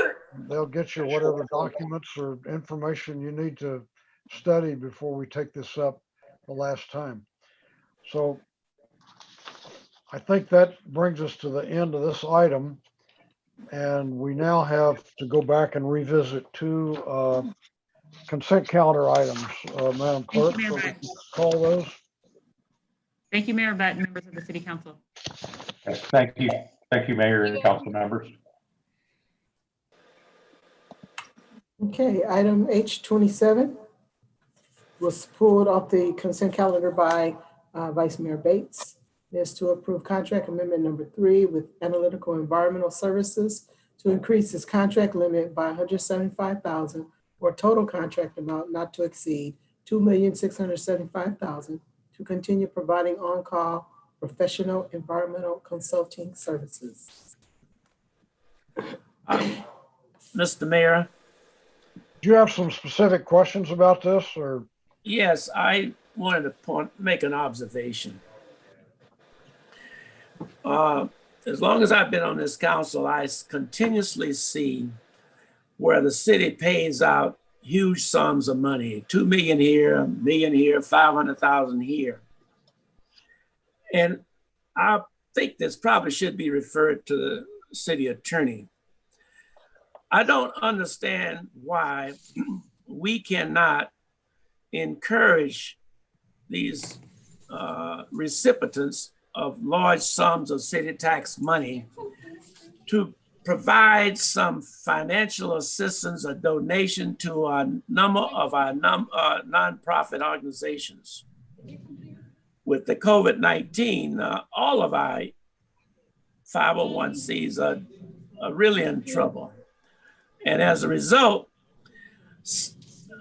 submitting a list of a number of these organizations to these recipients of these large sums of taxpayers' dollars, not demanding, but encouraging them to make contributions to some of these local. And I noticed that many of these huge recipients are not in Richmond. They're, I think this last one here is in East County. And if we don't take a stand and encourage them, nobody else will. And why should they? So maybe I'm just talking with the city manager and the city attorney to see if we can have some kind of inclusionary information about the need to these companies contributing back some of these taxpayer dollars that Richmond are paying to some of our nonprofit organizations. So other than that, I support the recommendation or the request of the staff, but I think it's important that we extend ourselves and see if we can't make life a little bit better for some of our 501c organizations. That's all I have. Okay, is that a motion, Councilman, Vice Mayor? Yeah, I move we adopt it with the staff to follow up and see if we can come up with a process whereby we can get some financial support for our 501c groups. So that's the motion. Mayor, okay. Is there... I believe we have one speaker. Oh, okay. Are there any other speakers for this item? I see Councilor Martinez. Do you have something you have a question? Unmute yourself, please. This is on H27? Yes. Yes, okay. Well, in the staff report, it says staff anticipates the requested contract amount increase would leave additional funds to AEF to provide additional on-call environmental consulting services for other projects proposed within the city, if desired by the city. At a time when we're fiscally looking at deficits, I think that earmarking money is not something that we should be doing. I mean, we're in negotiations. We have people who are saying that we're flush with money, and you know, when we earmark money for possible projects that we don't even know about, I think we're giving the impression that we are flush with money. I don't believe we are, but we shouldn't be doing things that promote that impression. So the staff report says there's no impact on the general fund, that these are all reimbursed by project applicants. I assume that's accurate. Yes, that's correct, Mayor. And in addition, Councilmember Martinez, prior to proceeding with any work, the contract also requires a work authorization be provided, and we collect the applicant fee prior to issuing the work authorization to make sure we have the funds in hand. okay, so then why does it need to be included in this item?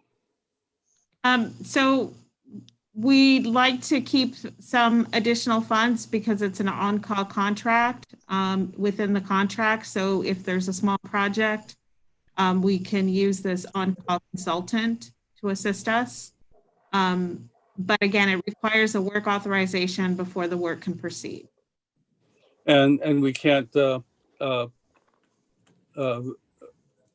include it in the work authorization? Why can't it happen then? Because we would have to come back to council again. But if the council desires, we can reduce it by $25,000, which is what we anticipate may be excess to the work that's already proposed.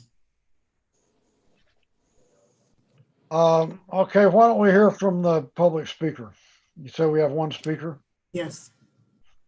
Okay, first speaker is Tarnell Abbott. Tarnell, you have 2 minutes to speak. You can go ahead and start. Hi, Tarnell Abbott, Richmond resident.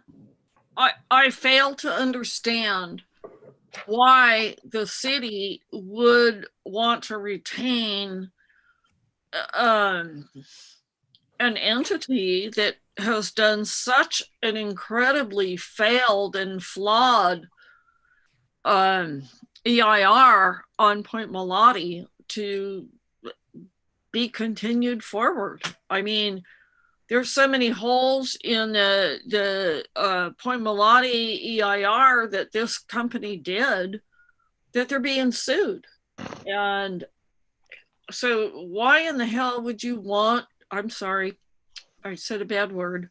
Why would you want to continue to pay them to do EIR assessments? I mean, this is, you know, come on, get out of the good old boy network.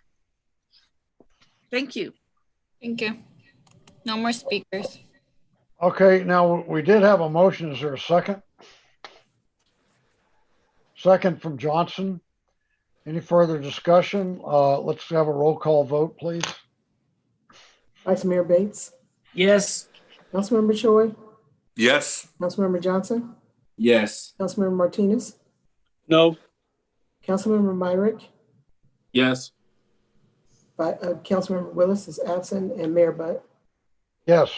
The motion passes with Councilmember Martinez voting no and Councilmember Willis absent. Next item is H31. And that is to approve a contract amendment number 3 in the amount of $250,000 with Gordon and Reese LLP for a total contract amount not to exceed $775,000 for the evaluation, audit, and legal review of the city's wastewater operations as contracted by Veolia Water North America. Are there any? I'm sorry, go ahead. I just wanted to know if anyone would like to speak on this item. Please raise your hand now. I took this off the consent calendar. I had several concerns. One of them is that this is an approval after the fact. Apparently, these services have already been provided, and bills have been presented without authorization of the city council. So we're cleaning up a management error. The second part of it is that this particular firm has already incurred bills of $1.15 million and on Veolia, and we have nothing to show for it. And if you combine their work with the work of other out-of-house counsel and in-house counsel, that's a total of in excess of $3.5 million that has been spent in legal costs relating to Veolia. And none of that has resulted in any resolution of the problems and the issues that we have with Veolia. I think we need to take a good look at this and make sure that we're really going the right direction before we throw more money after it. So, this is Everett Jenkins. Would you like for me to respond, Mayor Butt? Sure. The 1.1 I guess it's 1.16 or $1.19 million that you referred to, has been recouped in almost double that amount. As you may recall, there was a settlement agreement that was handled by Gordon Reese in 2009 that resulted in $1.9 million being returned to the city. There was also another settlement agreement in 2013 that resulted in another $385,000 coming back to the city of Richmond for digester cover replacement. There was another issue that arose in July and more recently that has resulted in another $350,000 being returned to the city of Richmond. So in essence, the services of Gordon Reese have resulted in the city receiving twice as much as we have paid for their services. And there are other benefits to their services as well, but I won't get into those right now. Council is fully aware of them, and we encourage you to continue to use Gordon Reese. Well, when I asked the city attorney for an accounting, I asked her for money that's been spent after the 2009 settlement. So any money that was spent before then, you know, is not what I'm counting. So, and I don't think there's any indication that these law firms have saved us any money at all. But you know, you're entitled to your opinion. Vice Mayor Bates. Well, Mr. Mayor, I want to agree with you that there's never been any oversight on a number of financial matters that relates to the city council. I can go back, you're referring to the Viola situation. I can go back to the differential payments. And the primary reason is that you and the rest of the council refuse to provide a finance committee on this council. If you don't have someone overseeing the various expenditures of the city, what do you expect? City staff simply spend money without oversight of this body? So we have collectively to blame ourselves because no one wants to sit on, I guess, a standing committee for the finance or public safety. So most of us have no idea what is going on in all of these departments. We come here on a Tuesday night and we see the agenda, we just ratify it. No oversight whatsoever. So blame ourselves and you for not wanting to put forward two standing committees and appoint someone to oversee what is going on with these expenditures. That's my story, and that's exactly what we're getting. Without oversight, you're going to continue to find expenditures unauthorized. I think there's plenty of blame to go around. Okay. Yeah, I might say one more thing, Mayor Butt.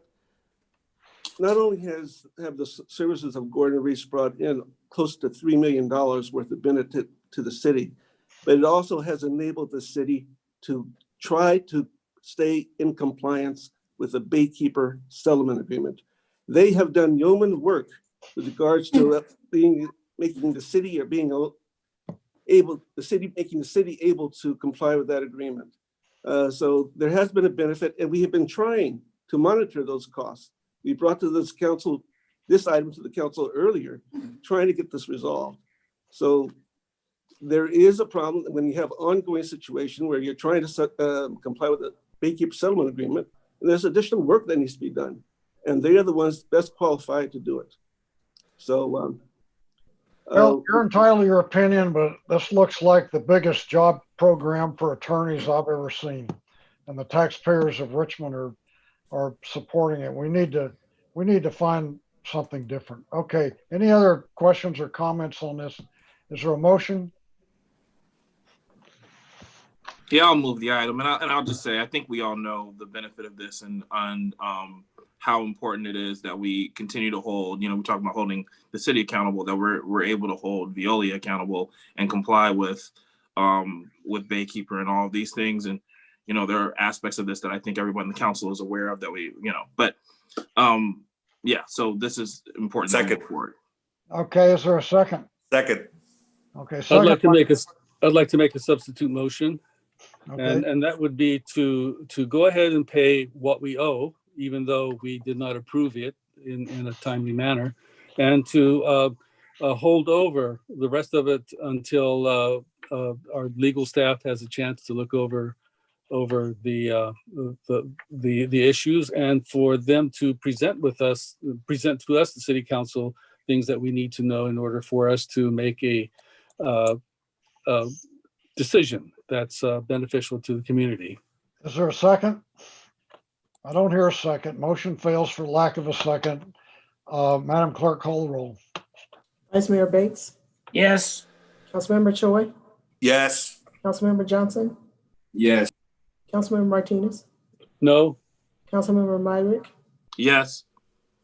Councilmember Willis is absent, and Mayor Butt. No. The motion passes with Mayor Butt and Councilmember Martinez voting no, and Councilmember Willis absent. Okay, next and final item. Item K is a report of officers, referrals to staff, and general reports, including AB 1234 reports. Anybody have a report? I don't see any reports. I have some adjournment memories that I would like to give. Vice Mayor Bates? Well, I wanted to join the meeting also in honor of Mr. Billy Alexander, who's a longtime resident in the city of Richmond. He was an advocate of the betterment of schools in particular. He lived in Harris Park, and he was a great community servant, and our condolences go out to his family. Okay, he was on my list too, so I will second that. And I have two others. One of them is Pamela R. Washington. Pamela Washington, a longtime health worker with Brookside Medical Center and health advocate for the Richmond community, passed away late last month. She dedicated 19 years of service to Brookside Community Health Center, where she provided groundbreaking care by expanding community outreach programs. She later relocated to Atlanta after retirement. And the other one is Janice McNair, the wife of Martin McNair, longtime Richmond resident, passed away on October 29th. She was a member of Seroptimist International of Richmond and chaired the Live Your Dream Award program. Councilmember Martinez. Yes, I'd like to add Mike Miller, president of Local 326, United Steelworkers. He was employed at Phillips 66. So we hold all people in respectful memory. Okay, anyone else? Okay, going once, going twice. Thank you. We are adjourned. Enjoy the rest of your evening. Thank you. 9:06.